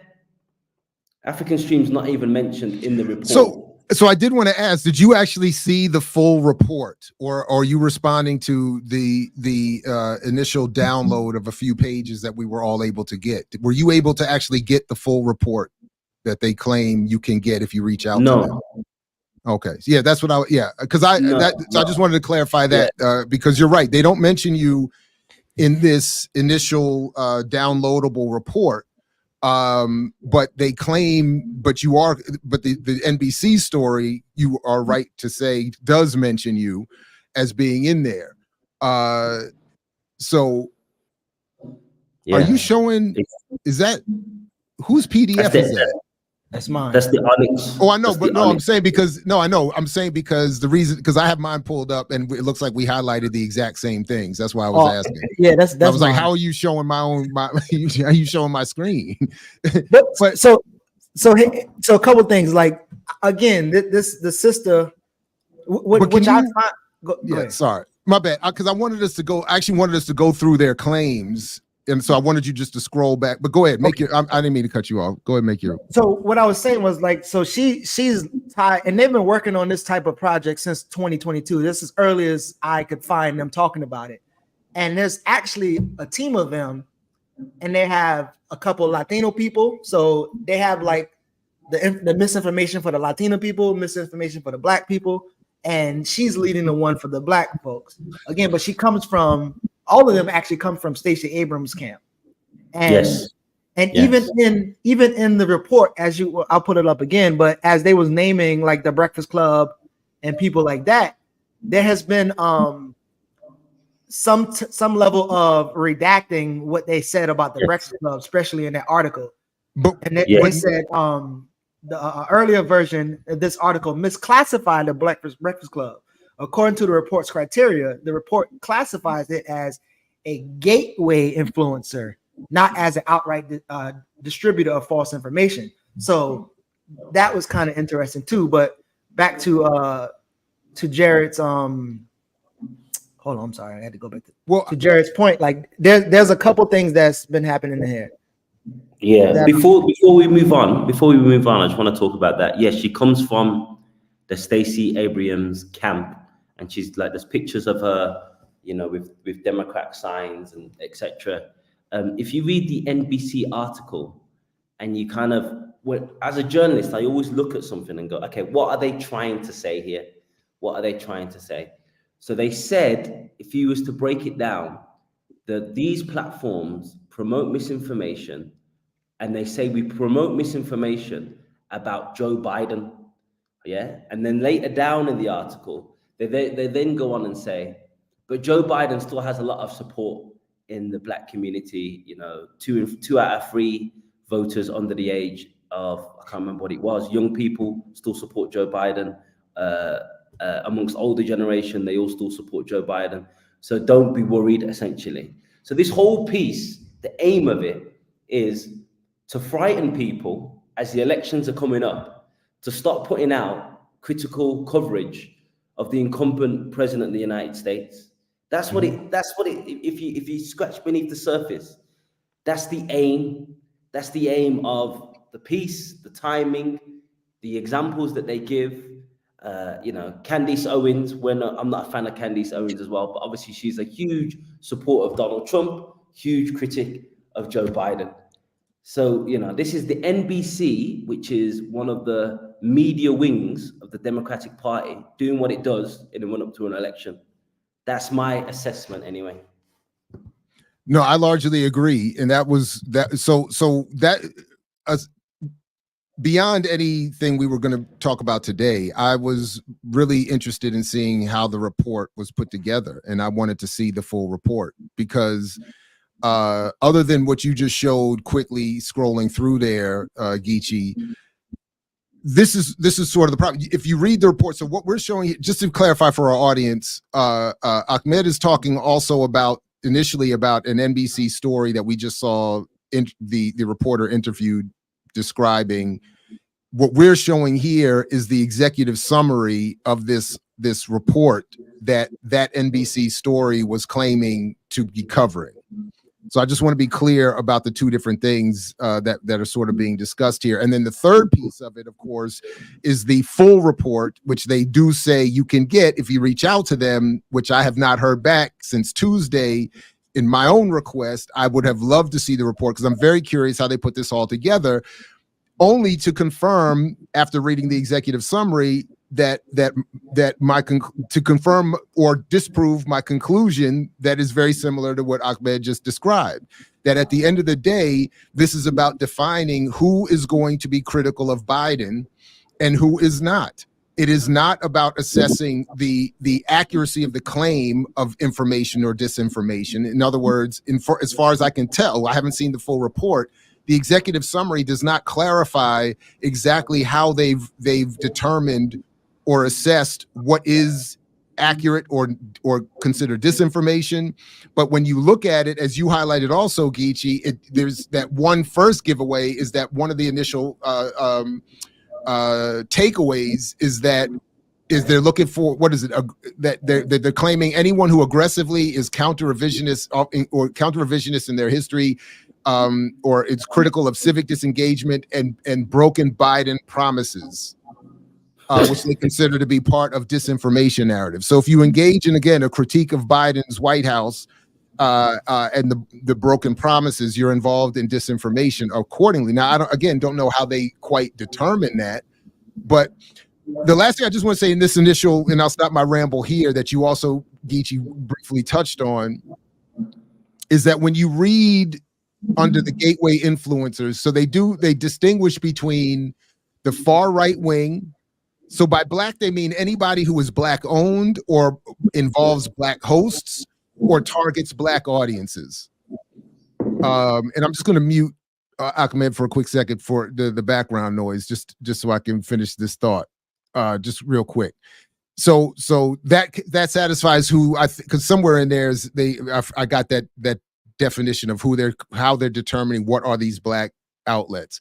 But when they describe under the gateway, so it's the far right that they say are the real problem, but then they have what are the gateway influencers, where they do, as you noted, include the Breakfast Club, the Shade Room, 19 Keys, the Joe Budden podcast, Earn Your Leisure, and the Stephen A. Smith Show. The one note that I made in when I read that is that far right is distinguished as worse than gateway influencer, like the Breakfast Club, but says that the latter, but this summary says that the latter, that is the gateway influencers, become targets for the bad actors to take advantage of.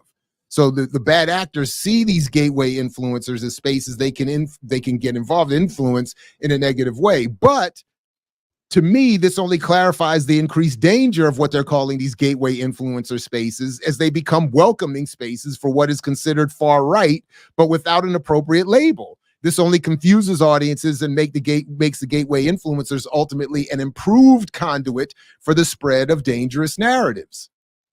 So in other words, by saying that the Breakfast Club is an acceptable space for good conversation, that is, and the potential for positive or bad actor gateway influencing, but is a targeted space for bad actors to get away with spreading their misinfo or disinformation, then how can we distinguish these so-called gateways as any better than the far right? That's been part of my critique from the beginning, that if you're not overtly condemning these conservative, if you don't make that part of your core analysis, then you are a potential and even more dangerous conduit for these ideas, because you're under the label of being liberal or good for black people. All right, let me stop there, and Ahmed, I'll unmute you again. Sorry about that. I just wanted to and if Diallo want to get in there and then ask a question or respond, and Ahmed respond, but then I want to play a older clip of the sister on the panel. But go ahead, Diallo, if you have something. First, I commend you. When I first got the link, I went and examined African Stream, I mean, I really went way down the rabbit hole. And I have to say, from my own personal assessment, from hours of examining and reading and engaging with your platform, I didn't find any misinformation. And I was really, and I'm not saying I agree with everything, all conclusions or positions, but I didn't find any conscious attempt, or even just in terms of failure to vet sources or failure to vet information. To me, it's one of the more solid sources of information on social media. So I commend you and I appreciate you for doing that, bro. Beyond And we all that, can't be the Breakfast Club. Can't expect yeah, everybody I to was reach I was that level. genuinely We the left surprised. Breakfast Club, man. Because Don't forget I that. tell you, my intent was to come on here and share with the brother any forms of misinformation that I found on his site and ask him to explain it. But generally, I couldn't find anything, any source of misinformation. So it's genuinely wild. So I think more than anything, Marquise's engagement with African Stream show pretty much delegitimizes not African Stream, but the whole project and what they claim it's about. Because we would be remiss if we did not acknowledge, as Dr. Ball did, there is a deluge of misinformation out here in the community, and it's kind of akin to the earlier thing where you have an institution, the Black Church, that has been squandering the resources and time and energy of the Black community and exploiting the Black community for generations, start to attack the emerging financial gurus for engaging in what they do. And then you have a anti-Black misinformation, where we have people who've been out here battling misinformation for years, from the founding of social media and before then, now are being targeted. And then we have one of the biggest purveyor of misinformation, corporate media, and the liberal democratic establishment, the biggest purveyors of misdirection and misinformation, now asserting themselves as both the champions of truth and the policing of those who spread misinformation. So and there was this term, agency capture, where the thing where something that is supposed to be regulated captures and gains control over the thing that is to regulate them. So the critique, now the people who were targets of that critique and condemnation for misinformation now become the champions of misinformation, which is very problematic. But they have a full-scale promotional teams and all these titles and resources that Black media doesn't have. And just the fact that they have to stretch it to the point where Candace Owens and Fresh and Fit have to be relabeled Black media when they are white as fuck media. They're further to the right of most white commentators. They're literally, Candace Owens is literally a white extremist in her ideology and what she advocates. But we got to carry the burden of Candace. And so that's crazy. And that's some nasty work to like lump everybody together, include it. And then again, as they claim that y'all doing is y'all foreign actors who are just spreading this information and connecting that shit to what Candace and the break. That, I mean, that's some wild ass. Well, Hurricane Carter, which was an African boxer champion, had stated when he was incarcerated for a crime he didn't do, and when it comes to this system and the powerful institutions, any nigga will do. They don't. It's not. We're not even worthy of distinctions and categories and our various thought processes and ideologies don't matter. Any nigga will do. So they put up any Black person. And so that works both ways, whether it's they just put up a token or they want to condemn us as a collective. They just pick anybody. And if they can be classified as Black, so be it. Yeah, and I just wanted to say something I thought was interesting. In the NBC article, they put a critique of foundational Black Americans, and they're guilty of the critique itself. So they say, if you forgive me while I just read this, they say, like foundational Black Americans who don't believe in the concept of Pan-Africanism and have stressed that people who are not descendants of enslaved Black people should not speak for or on behalf of Black Americans. Yeah. But that's what they're criticizing African Stream for doing. So because we're not African American descendants of slaves, because we're Africans from the continent based in Nairobi, they think that if we talk about the issues of the African diaspora in the United States, then we're foreign actors. Yeah. So on one hand, they critique foundational Black Americans for their lack of Pan-Africanism. But on the other hand, they're saying a Pan-African channel has no business talking about their African brethren in the United States. You know, they really just tried to grasp at anything they could to lump all of these different entities together and critique them all under the same banner. But brothers, if we're being fair, as we are here on EYL every Friday, NBC has been leading the fight for Pan-African liberation for decades. So who better to be the situation? I mean, but no, then you're right. They I mean, turn that's around and they point. also, Yeah. but that is a Black nativist argument. So they engage in the very play that clip real behaviors quick. that they claim to police and condemn. Yeah, no, I mean that's and yeah. So brother Ahmed, I want you to respond to this first after we play this clip too. I think the press has a unique platform, unique access, and unique power to really tell the truth and cover these issues in a responsible manner. I think when it comes to issues like political violence, it's very difficult to cover because of the risk of amplification, the risk of disillusionment, the risk of making people afraid. And so when we're covering these types of issues, I think it's important to keep a couple things in mind. I think the first is, how are we making sure that we're not amplifying or inflaming political violence rhetoric. I think we've seen an increase in that rhetoric over the last 2 years and even the last few months, and I'm surprised at what, after we have gone through so much, I think, teachings on disinformation, how little we seem to have learned about how that very similar best practices also relate to conflict and tension. We should not be verbatim quoting white supremacists in our articles, right?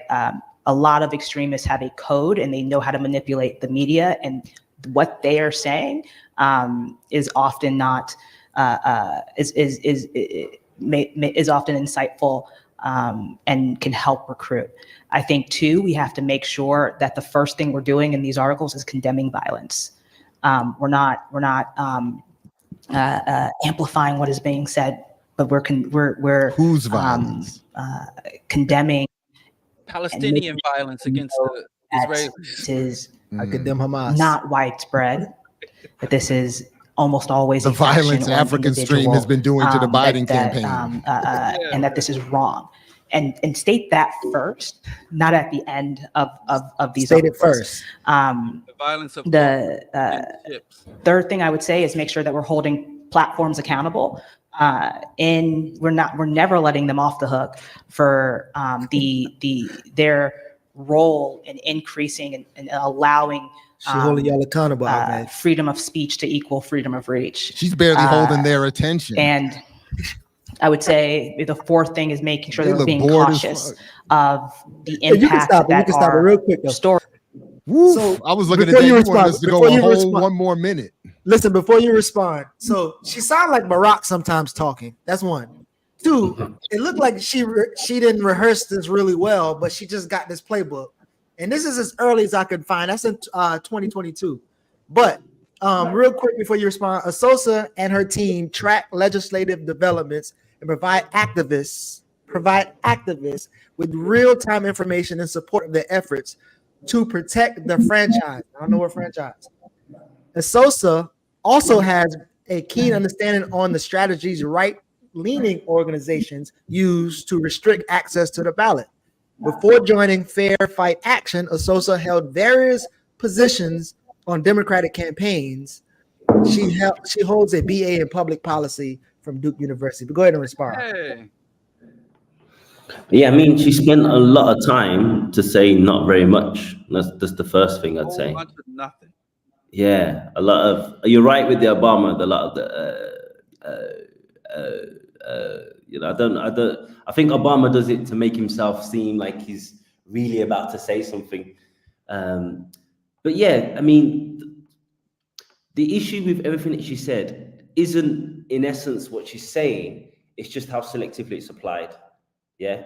So the idea that, okay, we shouldn't promote violence, but you do promote violence all the time. You promote violence in Gaza. You promote violence in the DRC. You promote violence against people in Ferguson. You promote violence against people in Baltimore. So, it's just not consistent. Nothing that these mainstream media outlets say in itself is usually wrong. It's just so selectively applied. Yeah. So white supremacy in their eyes is the guy with 3 teeth in his mouth with a straw hat that's got a Confederate flag, who is a white supremacist, but is a white supremacist with relatively little power. Not the person that expands AFRICOM in the African continent. Not Hillary Clinton, who says, we came, we saw, he died, in reference to Muammar Gaddafi. Not President Eisenhower, who was bragging about, we need to get rid of the African Fidel in regards to Patrice Lumumba. None of these people are white supremacists or violent actors. And that's the issue with the mainstream. They have all of the right, buzzwords and right concepts, but they're very selective and warped in how it's applied. Pro-democracy. So the people rising up on the streets of Niamey in Niger to overthrow the French-backed leader who signs these crazy deals with French companies, which means that the Nigerians get nothing from the uranium in their country. That isn't democracy. Democracy is this bourgeoisie exercise where whoever has the best funded campaign wins the election. And people that fund the campaign are people that want to make sure that their material corporate interests are always protected. This is democracy in their eyes. This is what needs to be promoted. The violence is us rising up against this tyranny, not the tyranny inflicted on us. The white supremacists are the people with no power, not the people with a lot of power. So yeah, that would be my analysis of the 3 minutes or 4 minutes, I don't know how long it was, of her humming and ahhing. Okay, but so real quick though, that panel was the one I was talking about. So you'll see there's the Latino woman that was sitting next to her and the brother and even the host. They all on a platform just like this Impact thing, but it's a Latino version of it. So as you see we talked about with the imprints that the publishers have with like Charlemagne and all these other people, is very similar. They got their own imprint and they get to create this thing. So she's the leader of this thing, but it's created through Democratic Party. And but go ahead, Diallo. I just want to play Caucasus Mountain Cave Dwelling Devil's Advocate, because with all that to say, misinformation is plaguing our community. And a lot of people will conclude, because I engage it every day, especially on the streets face to face, and I encounter more face-to-face misinformation than I even do in online spaces, because I've kind of curated my online spaces. It's easier to curate than public engagement.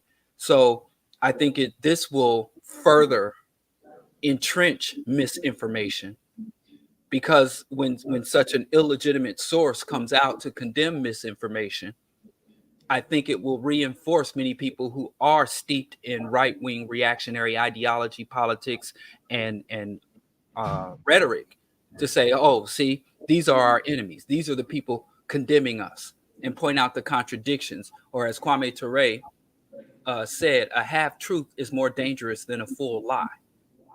And because this article is an embodiment, so if I read that as my opposition or enemy or those who are critiquing and condemning me, I would feel very secure in saying, hey, you know, these are the people, these democratic propagandists are the enemy. So if you're defined by your enemies, it's the bad guys. So what disturbs me again is that we as instead of combating misinformation, right-wing reactionary rhetoric and propaganda, we're here fighting for the title of truth tellers and the title of the combatants of misinformation, instead of engaging in the true conflict and the true problem, which again is another distract, divide, and conquer tactic. The only thing.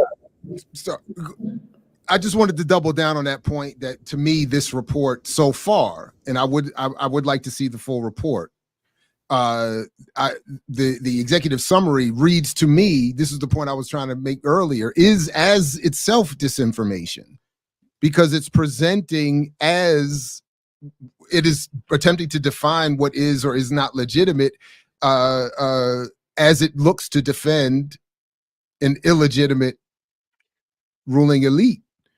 So I'm just going to have to say that until I see the full report. But this particular situation, out of many situations that I didn't hate, I'm going to have to hate until further notice. Jared, can I listen? Jared, bless your heart. You're too good. Listen. If you sit at a table, with that, I get set up. Here we go. Jared, if you sit at a table and somebody brings you out shit soup as an appetizer, you don't sit there and be like, wow, this shit soup is terrible. I want to see what the entree is. Do you really suspect? You know, I think you're just giving them too much credit. You're going to allow you sit. You're right. I want to go into the kitchen and see how the shit soup was put together. I want to see. Yeah. Oh, okay. So you're not waiting to see if maybe they redeemed themselves. Maybe no, I want to see, how did you get here? How did we reach this? You're like, I'm waiting for the whole report. I got to see the report. I thought I want to see because you were suggesting that maybe when we get the whole picture, we'll see in all these holes. And no, I wanted to see. Well, I want to see. Correct. I do want to see how they make their argument, and I suspect give more of themselves away. Although I think Ahmed has already clarified.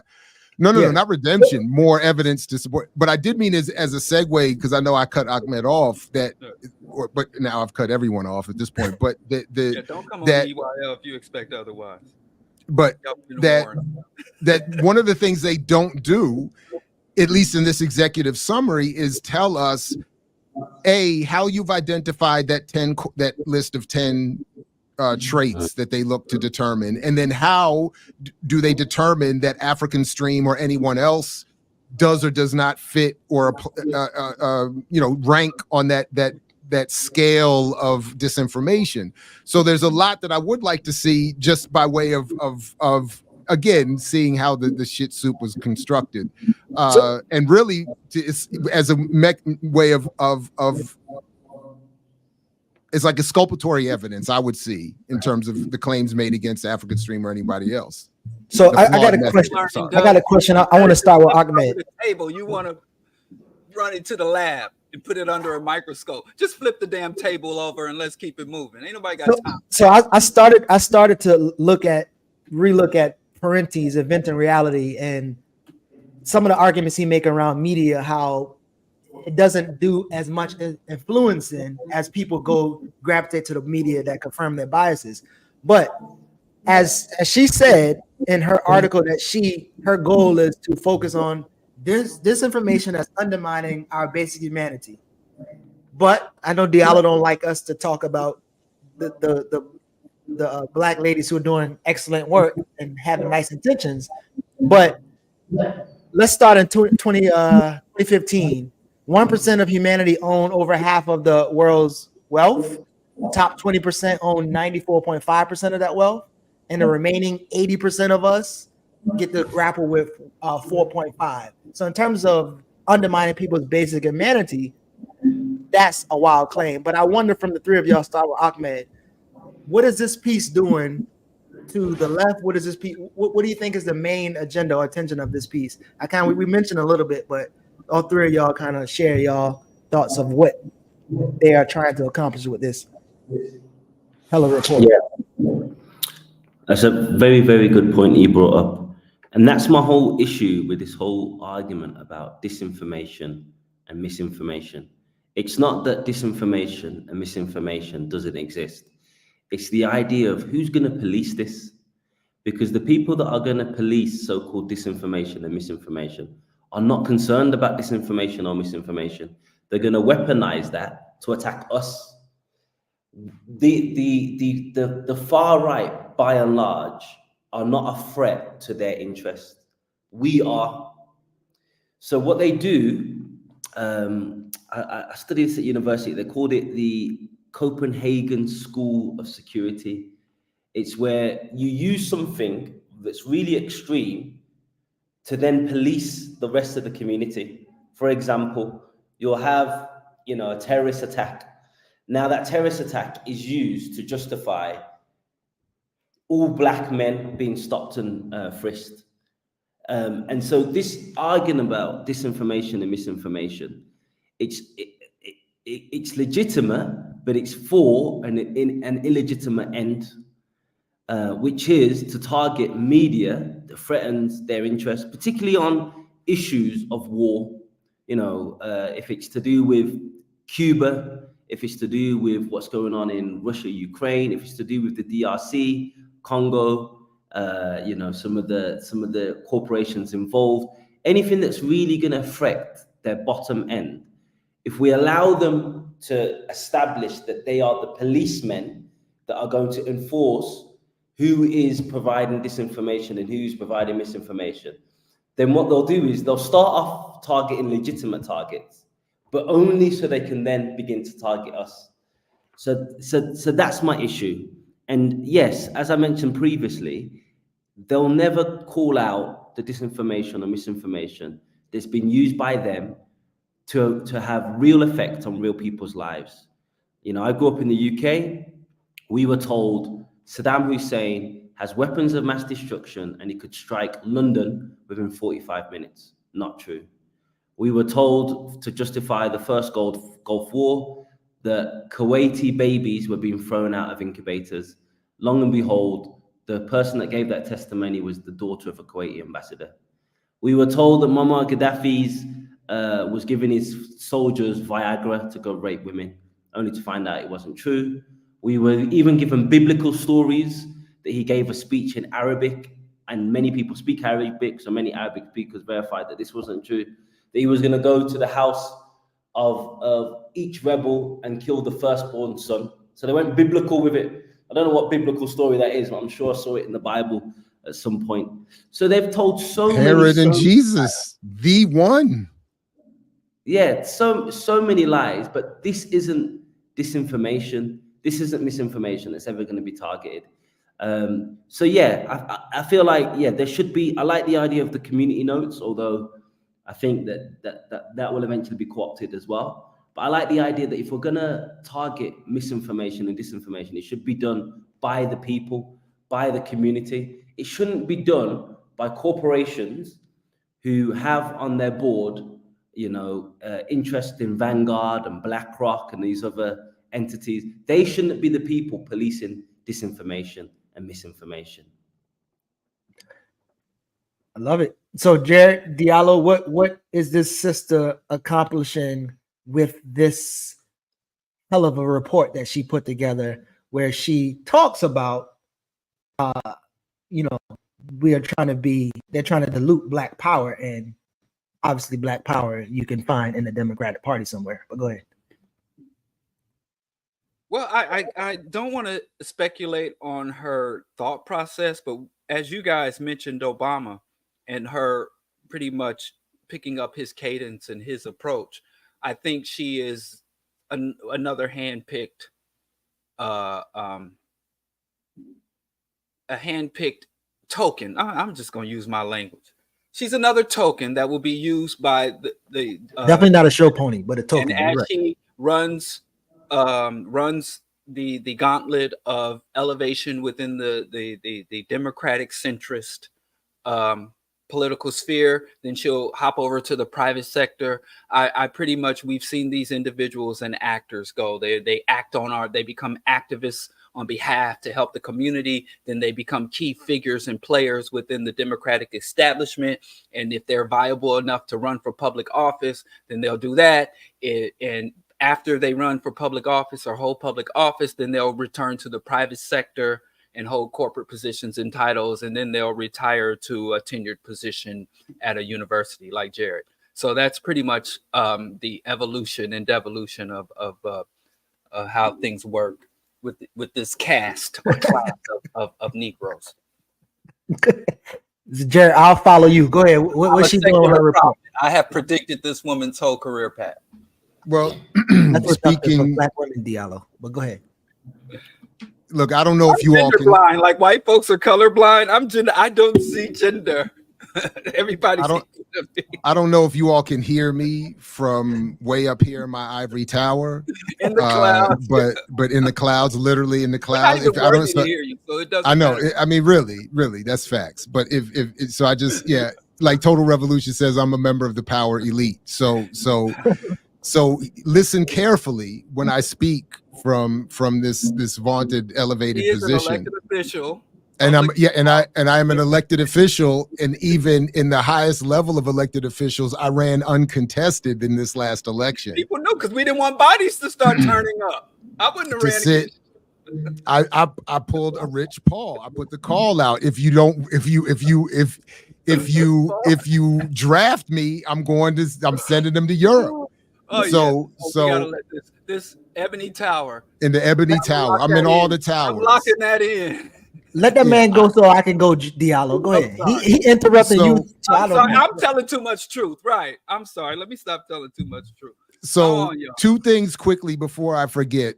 And I want to do this while our guest is still here, because I thought because of the many kudos he and his crew deserve. I gotta shout out the masthead on their YouTube channel. This is fire, and I just want to put it out there that we at Black Liberation Media have some work to do. So Naka, Ear Doctor, I hope you're paying attention. That's a standard to reach. So shout out to them for that. But also, back to this report, I just made the note here on mine to add, because this was one of the things, the 10 prominent narratives that they've identified. So when you're asking me what I think about what they've done and what is being done, as Ahmed has already laid out, I think perfectly, has already been made clear here a number of times. They're not only attempting to determine for us what are the dominant narratives and prominent narratives, but then to define what it means to engage them.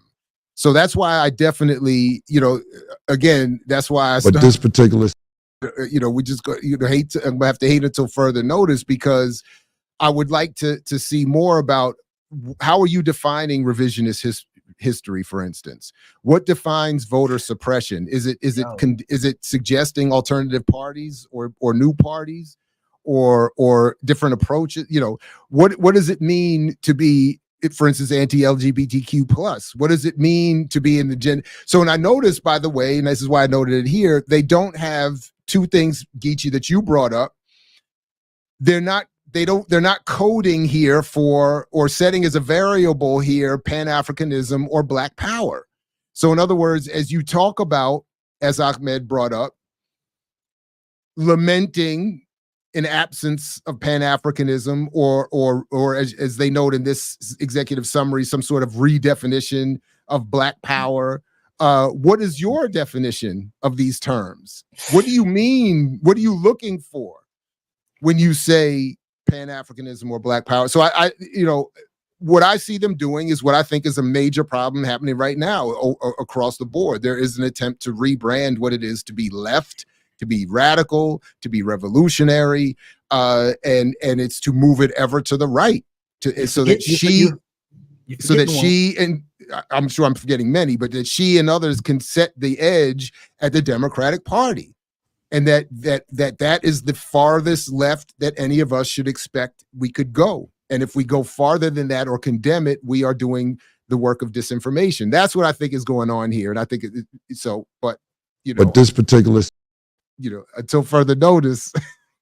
So a couple things that I saw her effort to present that she could be objective, right? So, but this objective public relation conduit for Stacey Abrams and the Democratic Party at large, obviously her putting herself in this doorway of making herself the protector of order and truth and democracy. She's showing you that liberals are just more appealing conservatives. And then again, as you was just talking about the left and the Black power, like her defining the scope of what is respectable political discourse and dialogue is wild as shit to me.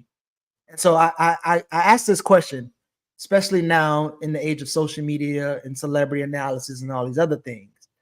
Maybe in the 70s and 80s, there's been like, I believe, I read or study it to be an uptick in numbers of people who were very aware of how the media was not objective and it never really portrayed accurate portrayal of things.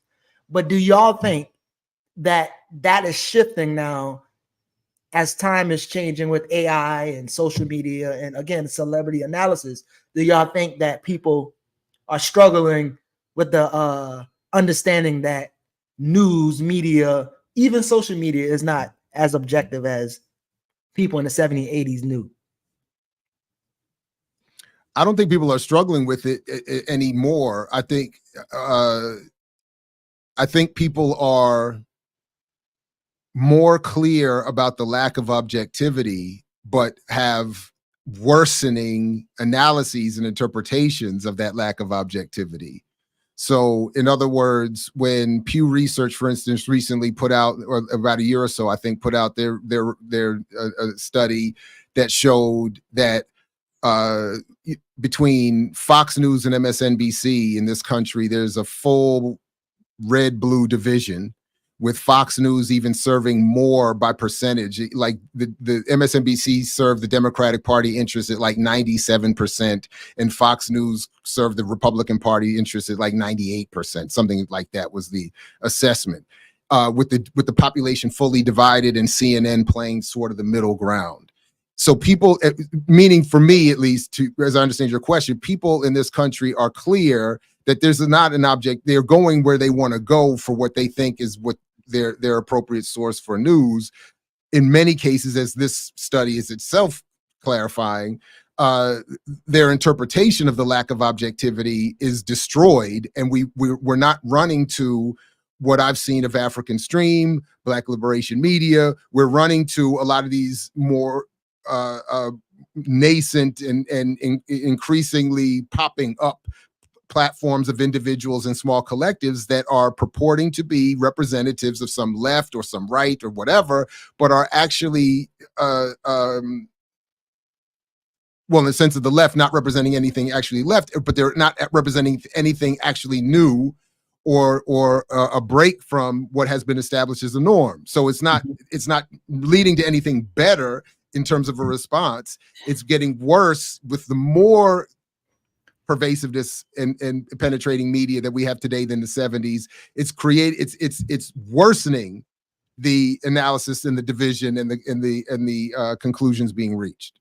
Sorry. But there's a problem there though.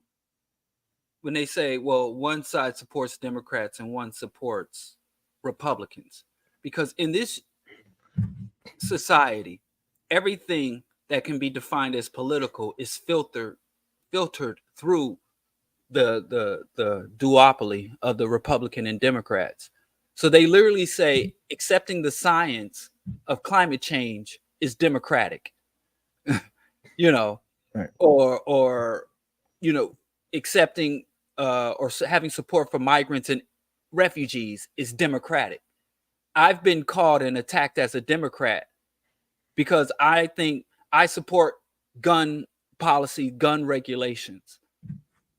And so people say, so everything you do in the political arena can only be Democrat or Republican. So I think that even though the system wants us to think and function that way, they want us to function politically in terms of our thoughts, our analysis, and our positionality. They want us to think, well, I'm a Democrat or Republican. But I think we have to, even when they were talking about Biden's promises, I think in the terms of politics, especially in the United States, we need to start talking about policies, platforms, positions, independent of the Democrat and Republican Party.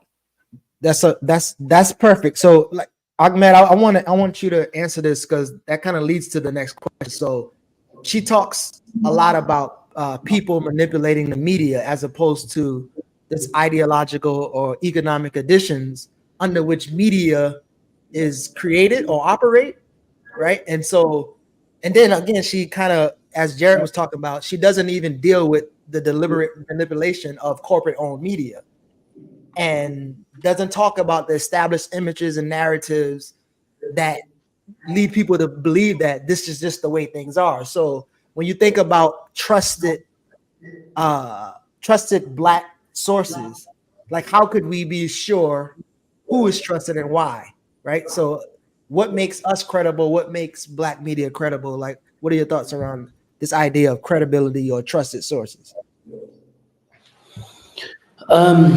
Before I get onto that, I just want to touch on what Brother Diallo said, because it's very, very important and something that we've noticed on African Stream. So the demographic of our audience on different platforms differs. So on TikTok, our #1 audience is in South Africa, but on Instagram, our biggest audience is in the United States, then followed by Nigeria, then followed by, I think they categorize East Africa, Tanzania, Uganda, and Kenya as one. But one thing that we've noticed is there is this kind of desire amongst many people based in America, not all, of course, but to see everything through the lens of the duopoly, as you mentioned. So if we post something critical of Trump, we're Democrats. If we post something critical of Biden, so that's also what we try to issue in our response. That, you know, we know that you're attacking us because we put a few critical things about Biden recently, but we've also put critical things about Trump. We're following in that tradition, as Malcolm said, of understanding that it's the difference between the Democrats and the Republicans, the difference between the fox and the wolf. You get eaten either way. So I think it is an interesting point, and I think we shouldn't allow that to be the framing of Democrat, Republican, because, you know, just like in the UK, these represent different sides of the ruling class. Now, your question was, how do we know who's a trusted source and who's not a trusted source? Was that the question? Yeah, I mean, we've got to trust people to do the research. So the reason with African Stream, we started off very small. We were posting, felt like we were just talking to our wives and girlfriends and boyfriends, because we've got some female journalists as well. We're getting shares, and I'd send my mom, could you share this in your story? I'm really trying to get this out. And then just over time, through the credibility of, you know, if we make a mistake, we issue a retraction, we provide sources upon request, we research, people trust that what we're saying is credible, and they can verify it. I think we have to have more trust in people. If we were to say something that was false, within 5 minutes, the audience lets us know.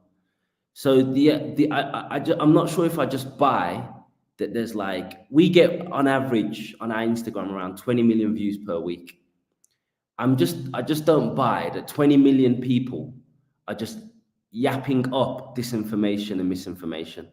If we were, it would be called out immediately by the audience. So I think we can't, it's back to the point that I made to the previous question. We can't allow them to determine who's telling the truth and who's not telling the truth. We got to kind of have put the power back on the grassroots with the audience. Of course, there are some platforms where a meme might go viral and it's not true and it's shared. But as a platform, it's very difficult for you to consistently put out news and it consistently not be true, and the audience not call you out, and still come back to see what you're saying. Do you disagree, Diallo? Well, first of all, wait. I got to interject because I think both of you misunderstood what I said a moment ago, and I took a moment to write out my point because I'll take the blame that I wasn't clear, but I think Diallo, you should know better, and I think you do. You did a little bit of what happens around here, where you take a little piece of what is said and take it into a different direction to make a grander point, so you can get on your little soapbox. But so let me just clarify. You a Sosa friend? Okay. Yeah, let me just clarify. So my point was not about defending the existence or even justifying the existence of the duopoly. It was about the greater capture of the population by the duopoly and their ability to disseminate their narratives through various apparently different outlets, such as those named in this report.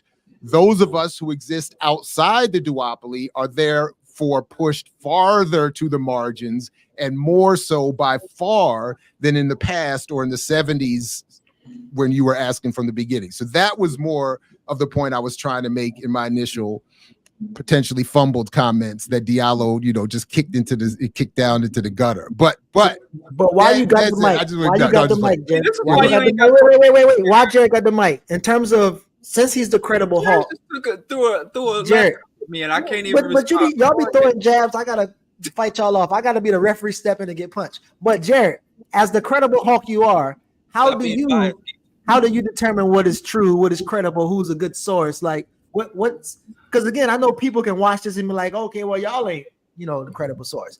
Like, no, but I keep saying we have we have a civilizational crisis in methodology. We are really struggling as humanity with that. So there's a number of things that I do personally that I would advocate. I mean, first of all, we have to check our own biases. And this is what I do appreciate about my grad school experience. One of the few things I do appreciate, that the focus on the method and being checked in our method, not our conclusion, not even our argumentation, just on the method. And I really appreciate that part. And I really, but we have to check our bias, acknowledge where we are. We have to acknowledge, at least internally, what we have or have not done to study whatever the topic is. We should acknowledge when we read something in an article, for instance, that we cannot confirm, but have a feeling about, and then just recognize that.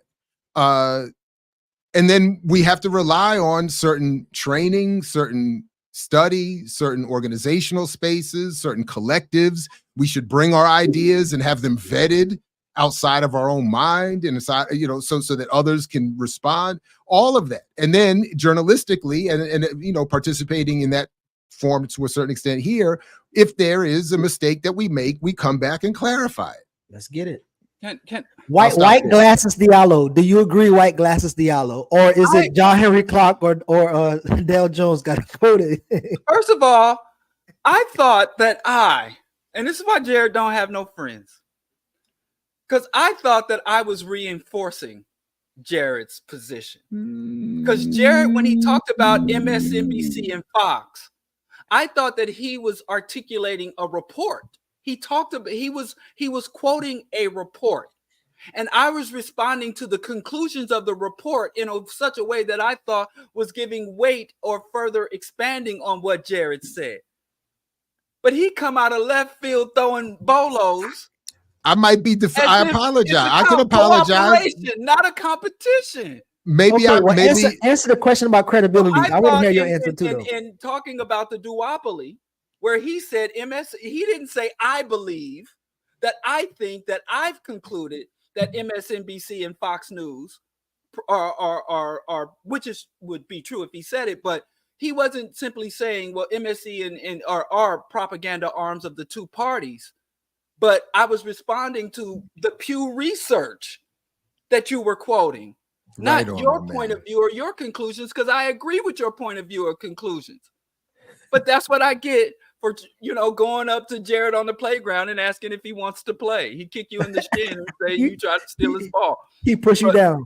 But go ahead. But I also would like to say, since we flexing our formal education now, No, man. Throwing his degree up in his face. Let me say this, and then we can move on. As he learned about methodology, what I learned from, I didn't get to the Ivy Tower. I was in the Ivory basement because I couldn't afford the tower. But poison ivy. Another thing in terms of being able to understand truth is that whatever you're reading, no matter how eloquent, no matter how much data or accuracy, you should always try to understand the motives and objectives of the platform of the journalist. So methodology, which I think is at the top, but even with methodology, you should also look into the motivations and objectives of the journalist, the media platform, the newspaper, or the author. So just throwing that's something that I learned in the Ivory basement. So I don't know if y'all remember, but it was a little while back when now Jared's in his dressing room. See what you started? No, you do it. You're I mean, you a send bad everybody role to the model, dress. Keith. You do. That's what you do. But do y'all remember? Y'all remember when the guy from Florida said that he can't have Castro to the south of him and Stacey Abrams to the north of him, and he's talking about how it would be a disaster. So he pretty much compared Cuba, revolutionary Cuba, and Castro to Stacey Abrams. So again, I'm wondering if y'all think that, in particular, I know Diallo has this thing about the Breakfast Club, but because me and Charlamagne has arguments around who he could bring on there and who he would and won't, the people that he bring on represents, as he would know it, as far as the left as they're gonna go. So it be a Jamal Bowman who Kadem Hamas, Tesla and Figaro.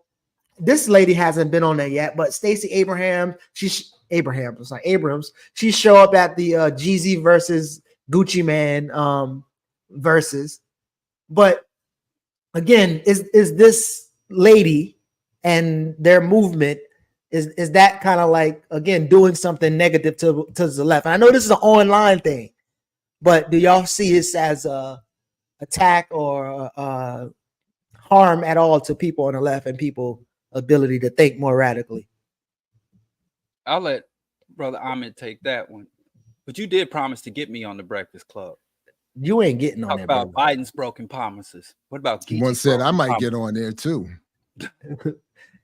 Did he promise he could get you on too? He did. He did at one point. Jared was the only one I almost got on there, but you promised me too. Diallo, you know you wasn't going on the Breakfast Club. I had no ambitions to go on there, but then you came like the promotion fairy from the clouds. I'm your fairy promotion father. And, Listen, you don't know how to act on that type of television, so I wouldn't even offer you over there. At least Jared, are you saying you didn't tell me that? I don't remember telling you that. I wouldn't even think of you in the Breakfast Club. Only reason why I was going to get Jared on there because of the book. You will mess it up for all of us if you go over there. Anyway, you're gonna make me dig out the receipt. I know this is online, Ahmed. I know this is online, but does this attack? Is this an attack on the left? Is it a way that's gonna like? Is this something that you feel like it's gonna be a larger problem for us to deal with, even on and off? Which is the question? Is it about the Breakfast Club or attack on the left? Well, more so of this report and this energy that Stacey Abrams, again, being compared to Castro and, being seen as radical or whatever else. And then her team is out there doing their work, like this work and other work, as I said, they have in the Latino community as well. But do you see this as, I guess, a larger attack on the left, even not online? Because this is made to be saying this just as an online thing, but do you see this thing also, impacting communities outside of online spaces? Yeah, I mean, they've been trying to get the left out of here. Historically, that's why some members of the Black Panther Party had to go to Algeria, and this is there's what they've figured out was that instead of trying to take out the left, they will present us with who is the acceptable left. And that's something that we see happen in the UK.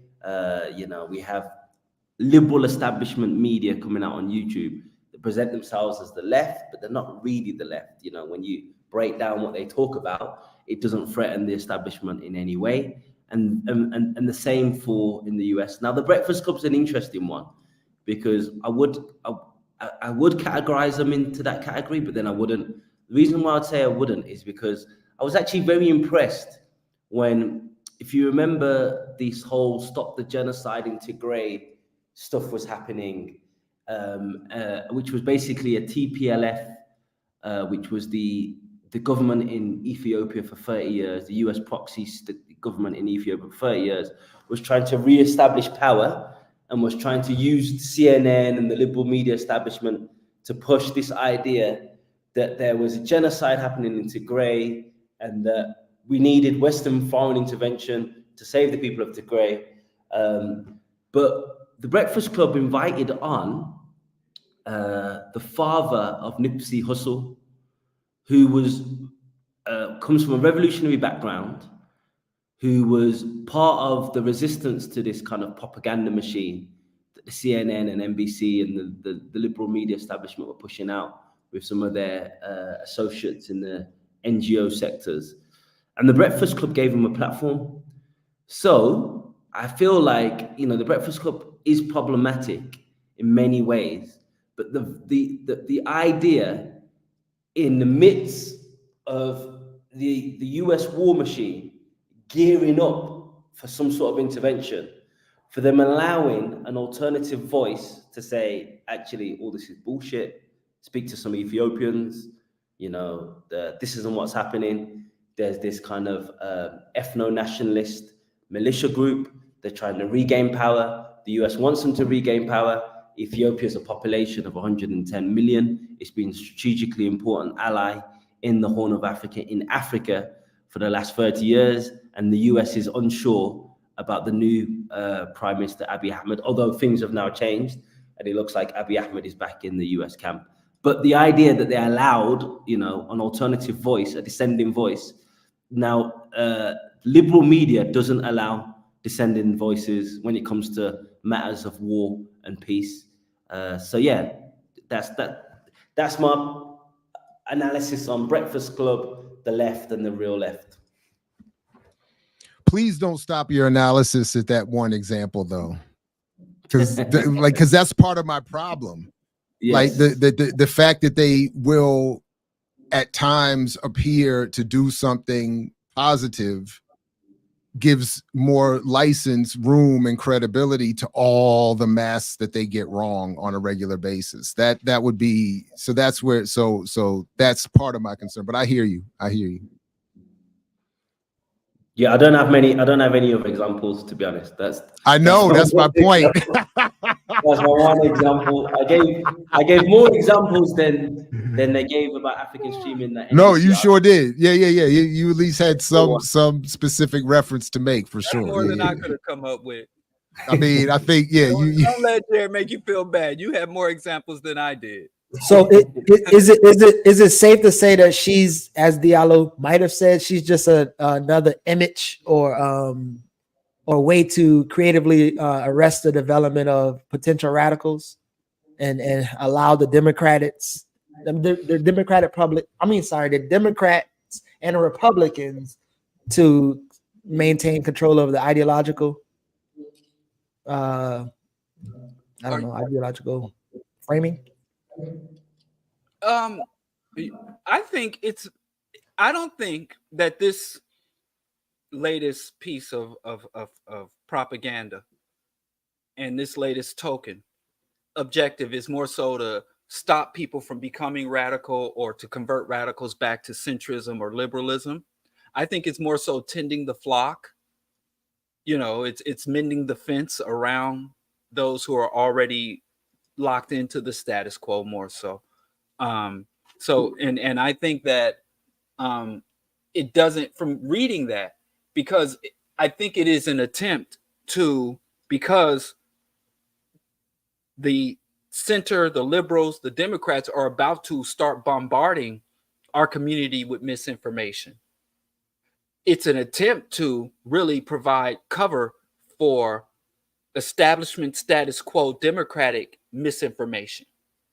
And if you doubt that, and if you question that, or if you challenge that, then you are a victim of misinformation. So I think it's a preemptive strike, as George Bush would tell us. It's more of a preemptive strike to maintain what is already in their possession, because they even had to acknowledge, with all this going on, the vast majority of Black voters are, which I don't condemn the Black community for this, but the vast majority of the Black community is still firmly within the Democratic camp.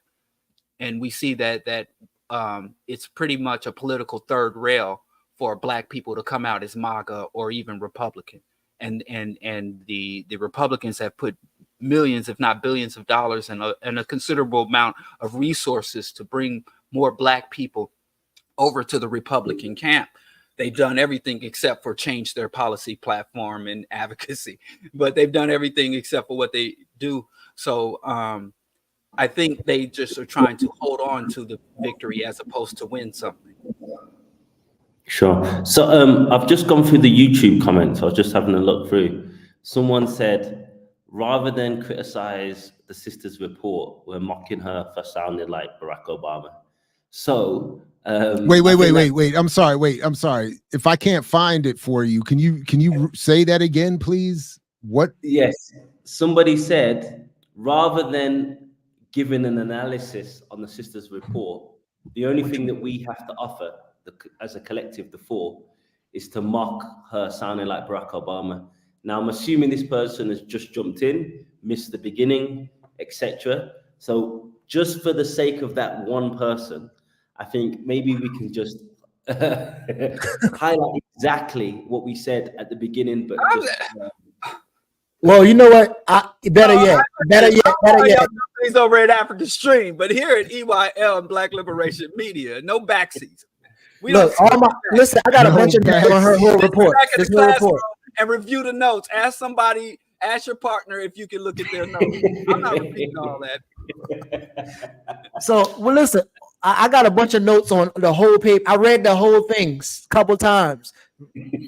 So, but wait, if I've read the comment correctly, the comment is wrong on various levels in leading to your own error there, Geechee, yourself. What's the comment? Remember, I can't find it, but remember, we were not able to respond to the report because none of us have been given the actual report.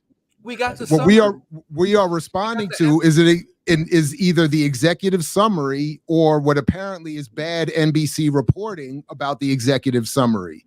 So that's part of the problem. Exactly, man. Like we have made. I know I made an attempt earlier this week to reach out. I didn't think it should take more than a few days to get a copy of the full report once requesting it, as they said you must. But they didn't send it. And if anybody from Onyx wants to come on here and defend the report, I invited her on too. She's in Atlanta. I invited her on, but so I mean, that's what I'm saying. So like, I don't know. I wish I could have found the comment, but Leah, let's be clear. We are responding. Ahmed and African Stream were called out in a reporter's report of a report that none of us have been able to see. And then what we have been able to see is flawed.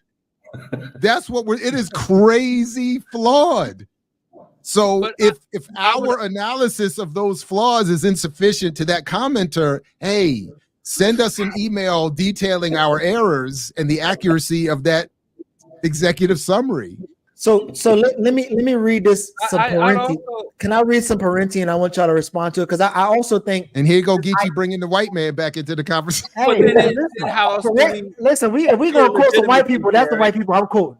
So anyway, in terms of intention, I'm gonna finish Diallo. You ain't about to mic. You ain't about to up mic me, Diallo. I'm gonna keep talking until you stop talking. Okay, there we go. I'm supporting every time I gotta listen. I'm done. Okay, Parenti says misinformation is sometimes so widespread that the line between intentional and unintentional distortion is not always easily discerned. Neither for those who transmit the untruths, nor for those of us who try to detect them. I know Jared don't like to engage in this, but her intentions, could you easily see her and their intentions with this report, starting with Ahmed and then Diallo, then Jared? I think their intentions is very clear as hell, but y'all go ahead. In terms of intentions, Did she have the Yeah. best intentions? Go ahead. Well, it's difficult, as the brother mentioned, to talk about the intentions when we've not read the full report.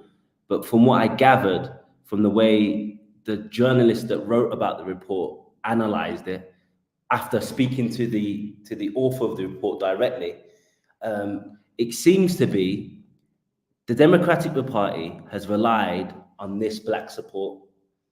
If we don't tackle, quote unquote, these people criticizing Biden that we've categorized as misinformation, although the support base is good now, the future Democratic candidate might not have the same support that they've relied on for the last 50, 60 years. That's what I gather to be the intention. But yeah, as mentioned, it's difficult to say without reading the full report, but that's definitely the way that the summary was presented, and it's definitely the way that the NBC article was presented. About a report about misinformation, they mentioned Joe Biden in the NBC article on 4 separate occasions.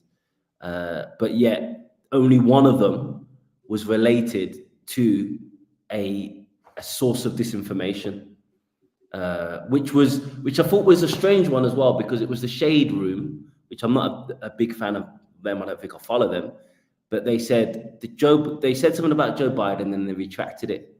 So again, if that's their one example of misinformation, a journalist making a mistake and then correcting their mistake is actually in itself not misinformation. Misinformation is making the mistake, leaving it out there, not acknowledging the mistake, and keeping it on their page as truth. Yeah.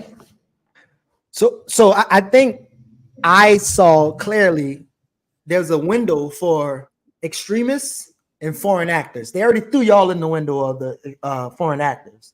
And then extremists, again, Diallo and Jarrett, the intentions behind what this sister and her team has done to easily throw people in. I mean, I see it to easily throw people who probably have a sober or accurate analysis as either foreign actors, y'all don't know the hell y'all talking about over there, or y'all might be extremists. But again, intentions Diallo. Again, I think their motivation and objectives is to reinforce and sustain Democratic Party hold over black votes. If I was on the Democratic DNC payroll, I would say you can maintain your hold and justify your level of control over, or not even control, but your appeal to black voters, to black constituents, by having more favorable and progressive policies and more anti-imperialist policies. But since they're not going to do that, they have to, it's basically liberal fear mongering. And we hear a lot about right-wing fear mongering. The immigrants are coming to take your jobs. They want to groom your children in public school. Well, liberal fear mongering is, if you have a thought, a conclusion, or a point of view that is contrary to the Democratic establishment, you might be mind controlled by foreign interest or black radicals. So it to me, it's more just maintaining the flock, not necessarily trying to change anyone from one point to another, because I don't see any mass exodus from the Democratic Party of the black population, but that flock still needs to be tended. The fence needs to be maintained and mended. So it's basically housekeeping, election cycle. And I had posted on social media a few weeks ago, they're about to start, maintaining and pandering to black voters. Again, this happens, and this is a thing. Things like this happen every single election cycle. And every single election cycle, we go like, wow, look at what they're doing. I would be more surprised if this type of shit wasn't highlight and figures, people we never even heard of, all of a sudden activists like Obama, community activists and organizers just pop up overnight with a strong voice on corporate media, speaking on behalf or speaking to issues of our community, and nobody heard of them afterwards. So, and I'm surprised at you, Geechee. What I do? Because You didn't dig in their business. You didn't do your. I actually did. I actually did. No. I did. Talk about Act Blue and the funding, and you didn't I get up. did. I highlight BlackRock. I did, but you know why? You know why I let up? Because the last time I did this, you accused me from some chauvinism and some patriarchal. I was like, listen, I don't want to go too hard on the black woman because I don't want the brother to get me. Not why. But anyway, let me finish. While you're here, since you over there in that room, could you please, Diallo, speak to the people about this idea of divisions? Because there's always this. Oh, you're just being divisive and fewer divisions. Please give me a quick analysis on this rhetoric. Well, I've been accused of being divisive by you. What? When? You talking about with the church people? Among others, but come on, bro. But hey, you want to talk and lie? You're gonna go sit here and spread misinformation. So now anybody that wants to attack Africa Stream for being a platform of misinformation, they can screenshot this and show them sitting next to an agent of misinformation on a platform like you, because you just said that I attacked you, and it lasts around the. I didn't say you attacked me. I or whatever. Listen. I could have, and I still can prove how this person is used by the Democratic Party. And that was not my issue with what you said. That is not my issue whatsoever. The word show pony. You didn't like the word show pony. We're not going to revisit that argument. But just keep going. Still healing. My bad. So where was we? Oh, but I do want to come out in favor of attacking or targeting or highlighting someone's cadence, someone's appearance, someone's stance, and engaging in mockery and belittlement. I think we on the left are too concerned with being good and much less concerned with being successful.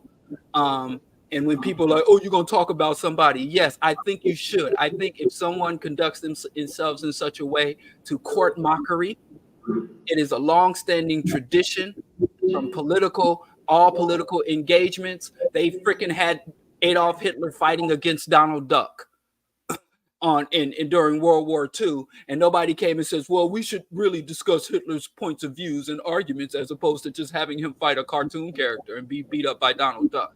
This shit is war, the art and act of war, an art and act of education. We are a multifaceted and diverse people, and I think people can comprehend. And Jared didn't defend me when they attacked me for commenting on Yvette's hairline. I'm telling you, I'm bringing back the art of dozens, mockery, put downs, and making fun of that was demonstrated by everybody from Garvey to Fred Hampton. So handkerchief head Negroes should be called that as we dissect and destroy their positions and arguments. 100. And Napoleon wasn't even small. It was just during the Napoleon Wars that they used it as propaganda to make it seem like Britain had the upper hand. It was just average height. And it worked. To this day. Even to this day in Shrek, the guy that's like playing a Napoleon character that made him like 2-3 foot tall. But we can't use propaganda. We can't use the same tactics of demeaning and mockery against our enemies and agents. See, you touch on an important point. What all of these attempts, you're divisive, you're spreading misinformation, you're using mockery, you're not doing. Someone criticized me. They said my response was emotional to the journalist. It's all a strategy to put us on defense. Because what we're actually doing is trying to, dismantle their systems of oppression, systems of imperialism, brick by brick. But if we're focused on, I am professional. I do check. I do give 2 sources. I do this and I do that. Of course, that's important, but it's an attempt to put us on defense, to pause on what we were doing. That response that I gave to the NBC article, which has, been well received, it took me like half a day. I had other stuff I wanted to do. There's a meeting I was meant to meet with some comrades from Congo. There's other stuff I'm meant to do, but I'm spending half a day, looking up this Marquise, looking up how he used to work for Reverend Al Sharpton, who was a former FBI, and doing my research, doing all this type of stuff. But it's actually a waste of time. So we've also got to be wary of not playing the defense all the time and actually going on the offense. We are not the people that should be put on trial. We are not the people that should be standing in the courtroom. Our job is actually to be the prosecutor, and what they're actually trying to do is turn the prosecutor into the defendant. So if I could just add, because to all those great points, despite Diallo's misrepresentation of what happened on that whole thing there with Yvette, the intentions. So this question of intentions, Geechee, you got my thing a little bit wrong there. So the intentions I would not want to assess are hers. That is, for instance, as to why she would think this report is appropriate or well done, or why she is in this, why she chose to be in this political lane. Those intentions, I don't think, I don't want to take the time to try to figure out. I do support assessing the intent or the politics of the public reporting or arguments. And that's where I think Ahmed is exactly right. You can, and you are exactly right. You can see in the framing of even this executive summary, the goal here is to defend the Democratic Party, Biden in particular, and then to define as extremists even anybody. Really, I think there's even a swipe at forms of nationalism by taking a shot at FBA nativist, extreme separatists, stuff like that. Is I think meant to rebrand and misrepresent nationalist endeavor, et cetera, and so forth. And then, as was also mentioned, to redefine Pan-Africanism along the lines of MSNBC and its sponsors, owners, and allies, as opposed to what we would think is appropriate here. So that I do think is where we should and can endeavor to discern some intent in what we're looking at. Yep. In terms of division, though, like this idea, I think it's always like, I mean, we know how it's used, but this idea of being divisive, as if like we are not. Well, Ahmed said it correctly. I mean, that's the point. I mean, it's to put us on the defensive and to make it seem like if it's again to judge the response to the abuse as opposed to the abuse itself. Oh, you're emotional. Oh, you're being divisive. Oh, I mean, they did the same thing.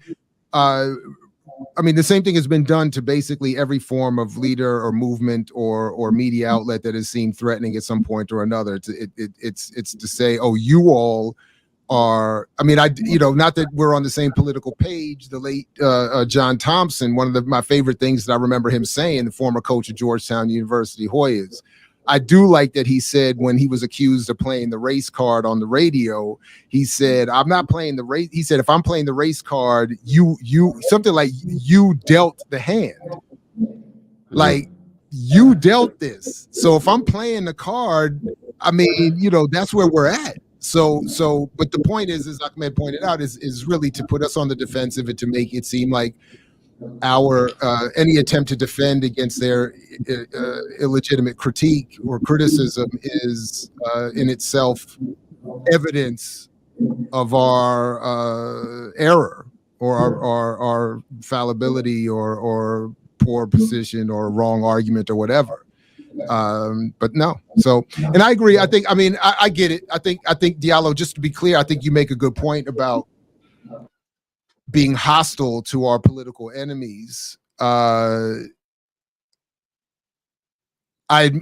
where I get stuck and where I got stuck in that moment that you're referencing is that I keep, and even with my own arguments, I keep trying to stay focused on the argument itself and to say, but that doesn't seem to work either. So I think,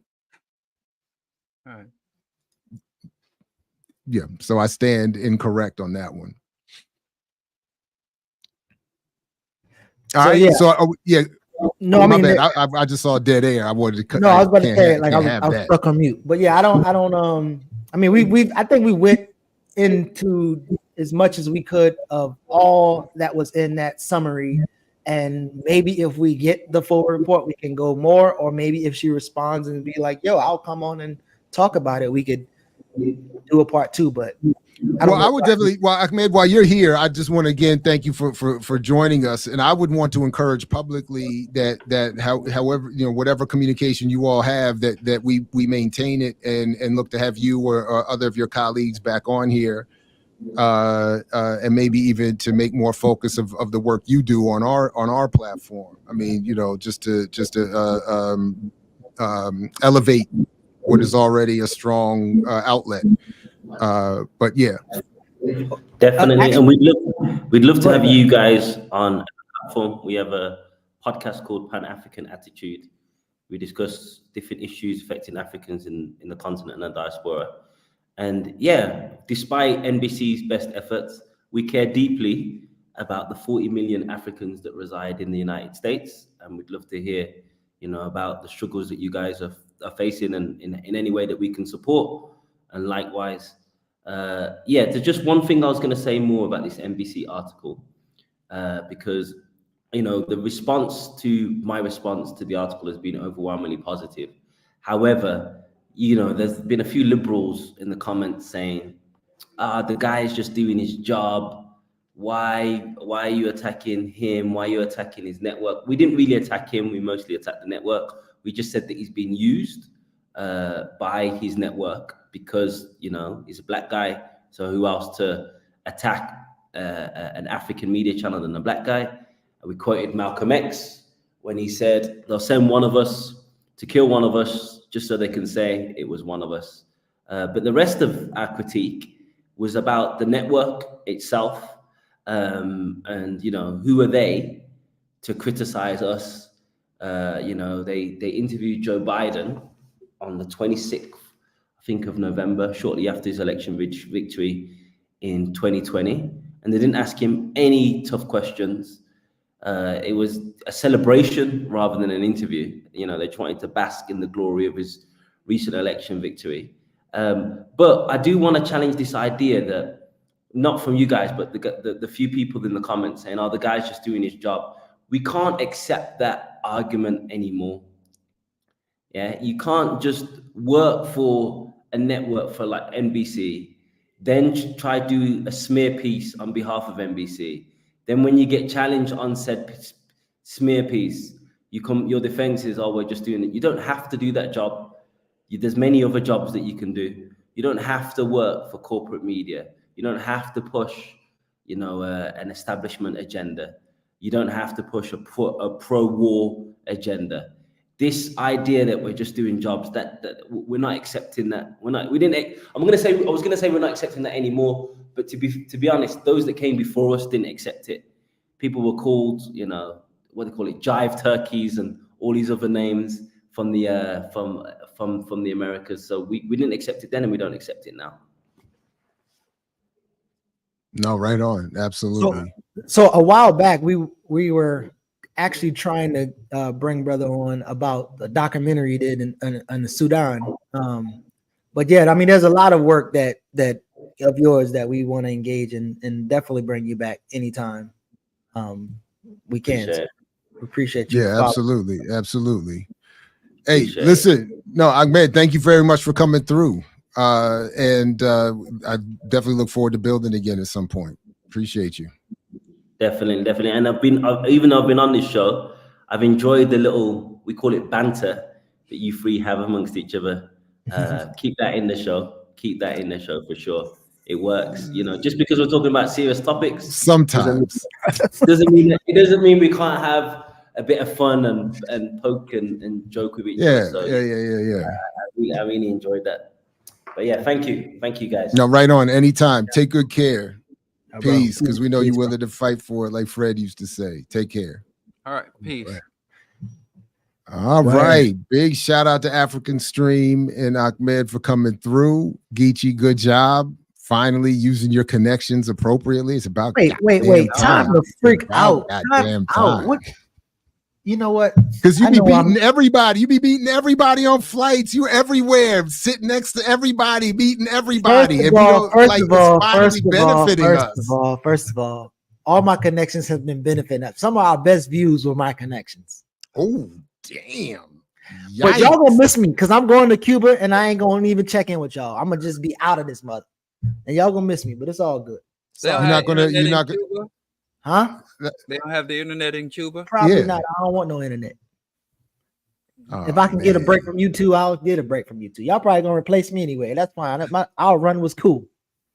We Maybe do y'all- need to. Let's start y'all need a looking better- into that. Y'all need Diallo. a better Rajon Rondo. Y'all need a better Maybe- Rondo. This Rondo Maybe ain't we kicking could it for get. y'all.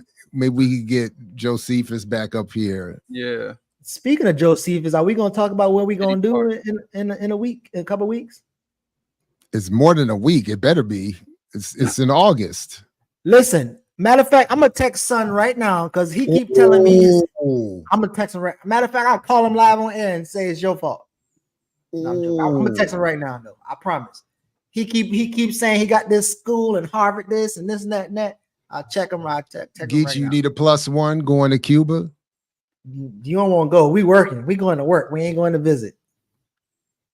We trying to get them off that state sponsored terrorist list, man. These buckers are wild. They're wild. But also our group, if anybody want to dive more into this study, our group will be discussing this Monday. But then the following week, we are going to be studying Armed Struggle, the new book by Gerald Horne. So grab the book if you haven't grabbed the book yet. I don't even know about that book. Man, What's he this wrote book? it. He wrote it last night. And it's already out. And so, God damn. And it's fire too. Like a couple interviews out right now. But we going there next. But before then, we're gonna actually discuss this report in our study group. So did we give them the link or it's in the show notes? The link for this report, the disinformation report. Say this again. So this Monday, our study group is talking about that. This report that we went over today, we're talking about that this Monday, and then the following Monday, we're gonna start Armed Struggle by Gerald Horne. Okay. So if you want to discuss this report more and you want to dive into on your own and you find some things you can come through in our study, but after that, make sure you come through for the Gerald Horne Armed Struggle. We said struggle. Since y'all won't bring Son on, when Son come on, y'all ain't gonna be able to understand why he's saying you here. So You can translate for us. I ain't gonna translate nothing. I could be in my bag. But yeah, we'll see what my brother doing, man. He a busy. You got hog. a copy of the book already? Is it out already? I had to get it from international publishers. I ain't got my Connect ain't got connects no more. But nah, it should be in the mail. Hopefully I get it before I leave, because I need that. But yeah, Zinzi, I'm sorry. I'm gonna text him again. I'm gonna tell him. Zinzi said you better hurry him and come on. If not, she gonna do something to you. But no, I'm sorry. What I meant to say was, are we gonna talk about what we doing with Skip or no? Because the date's set, right? A bit premature. I'll have everything out for next week. All right. But yeah, we have the date, but there's no materials or promotion stuff. But we're going to. So the date's still the same, the 17th. Yeah, well, it's probably gonna be 16th, 17th over the weekend. Like we'll have the discussion on the 16th and the listening album release party on the 17th, Garvey's birthday. Yeah. So if you down there in the South, get on your horse. Not me joking, but if you down in the South, catch your Uber. I asked Skip, a good source for Spurs in the saddle. He don't like. No, first of all, suggests that the South is behind the times. That is true. You need to stop that because he takes that real. You just did it. I did it because of you. No, but for real, when I went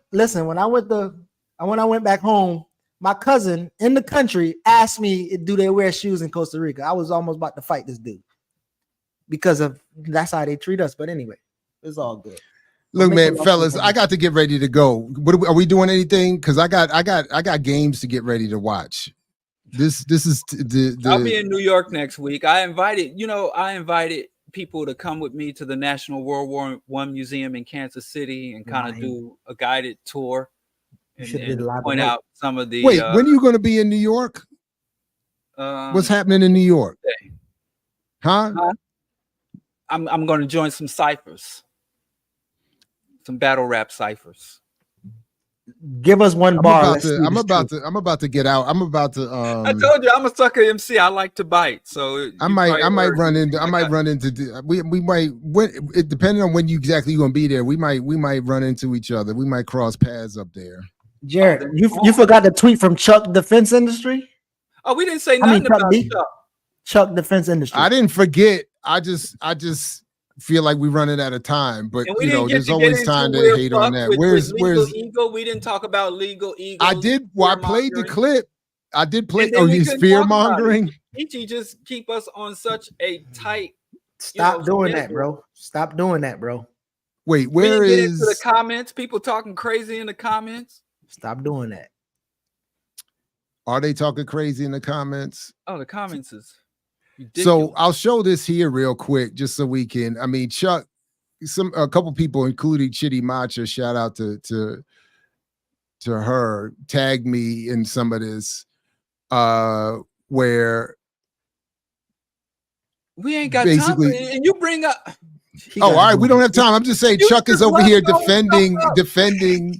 is over here condemning the Cuban Revolution by saying that the Castro administration didn't want them, rejected a visit of Public Enemy because they don't want fight the power down there. They don't want his fight the power. They don't want his fight the power. Fight for the power.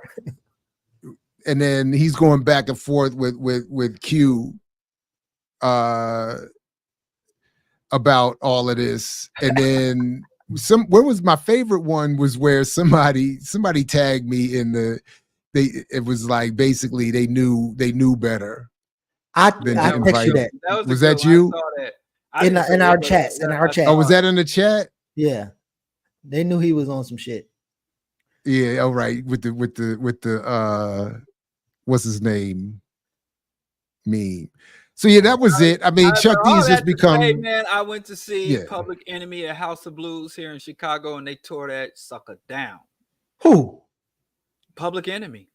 What song? Fight the power? He said, "What song?" It was a concert, so there was a medley of songs. All their hits are now, and you know they was playing. Listen, don't go there. Don't say that. They done.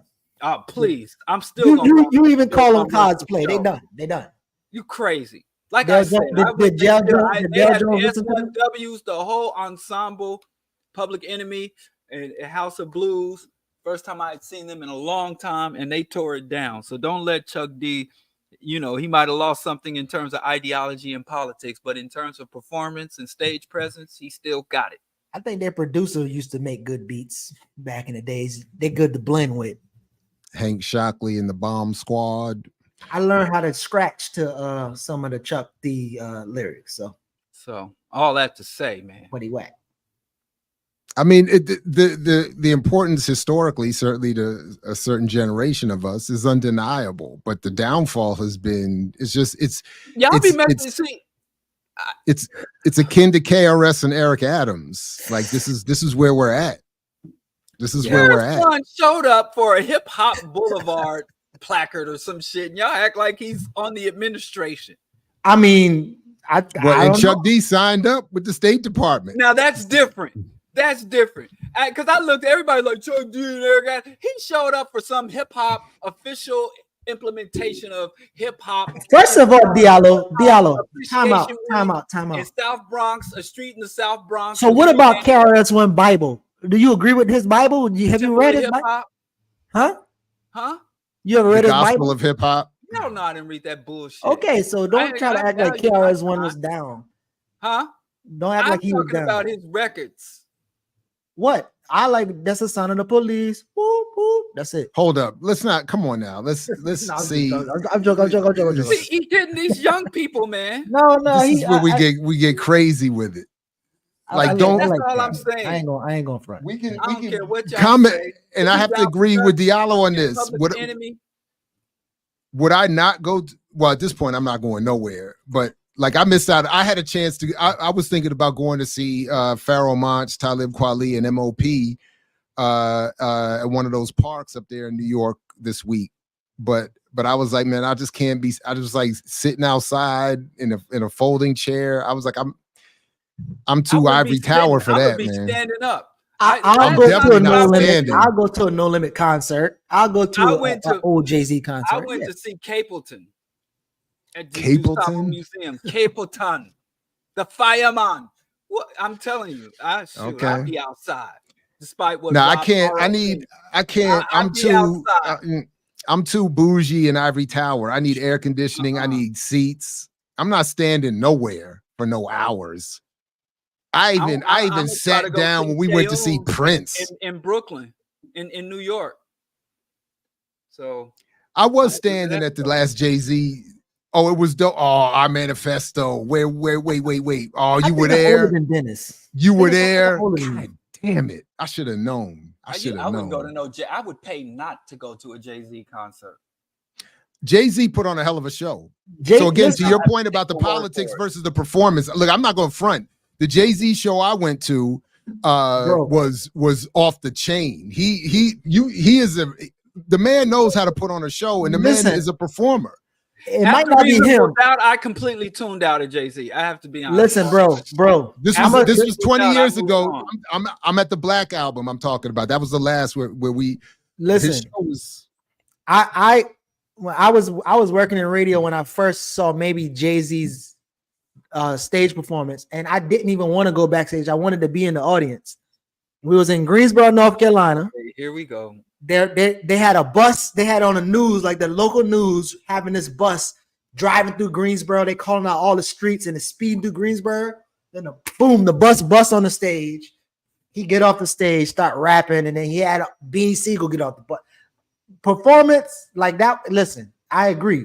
The boy performance is the bars was straight, but again, that's one that's one person that I would still go to the show if I heard some old weird. stuff. No, I wouldn't go. I wouldn't go to Jay-Z. Jay-Z. It's a full-time job, not to kill I ain't niggas. never heard that. He ain't had that verse on the stage. Yeah.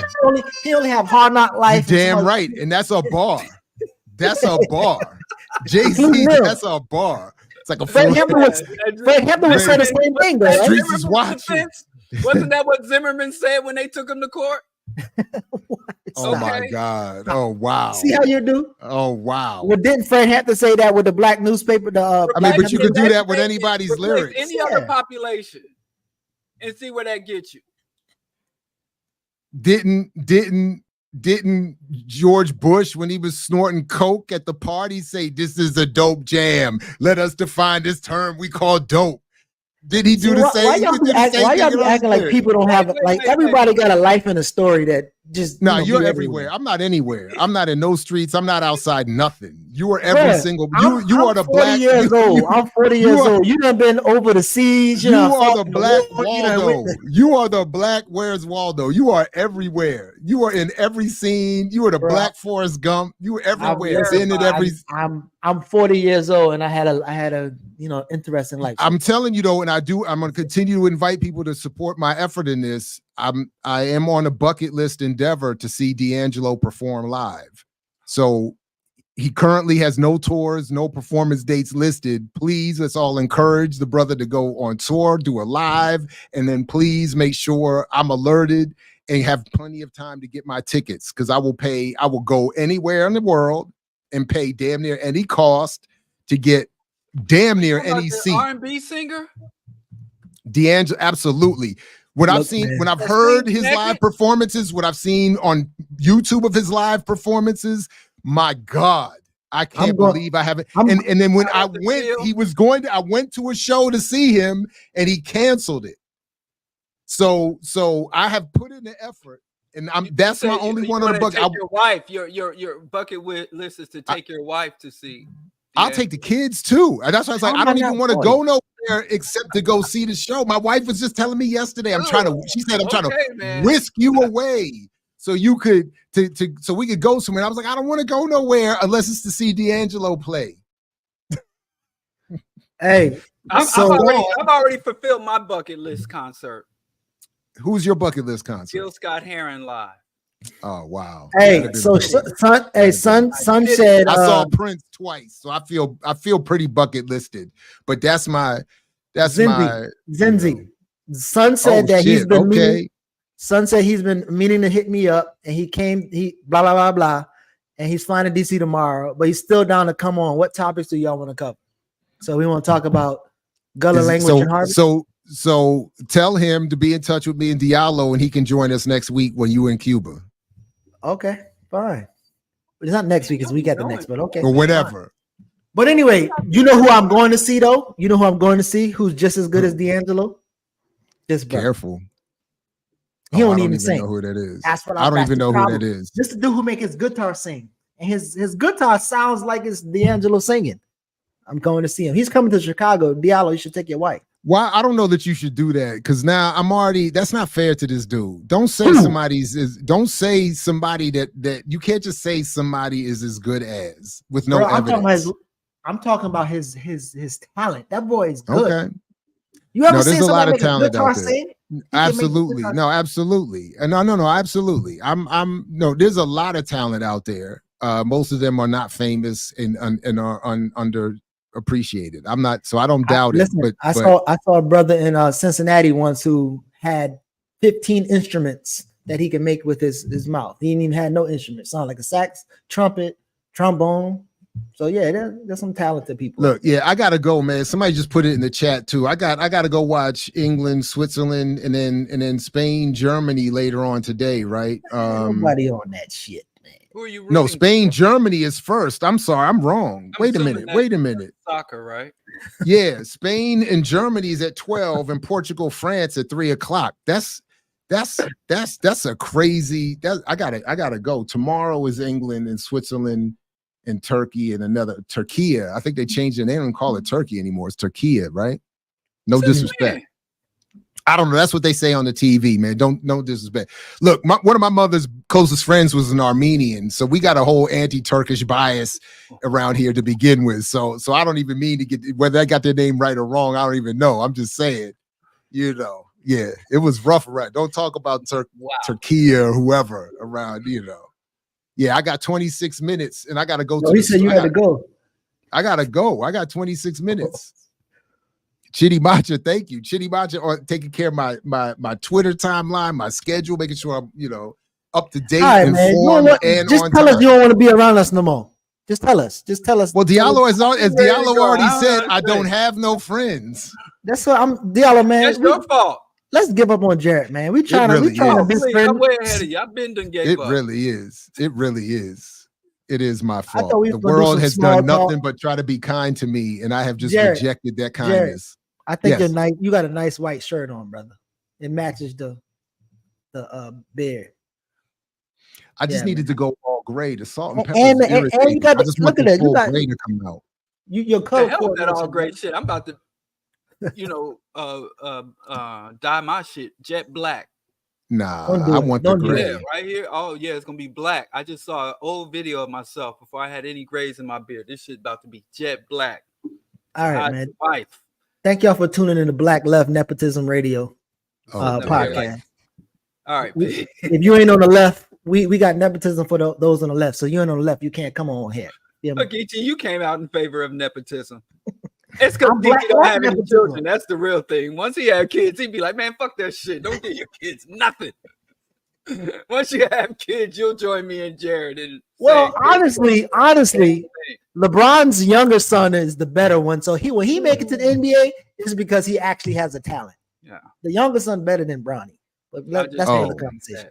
That's another. Well, he's going to the league whether he deserves to be there or not. We see that. So we'll find out soon enough. All right, everybody. Like Fred Hampton used to say, peace if you're willing to fight for it. And we'll catch you next time here on Earn Your Liberation. Peace, everybody. Thanks again. Peace. Whoops.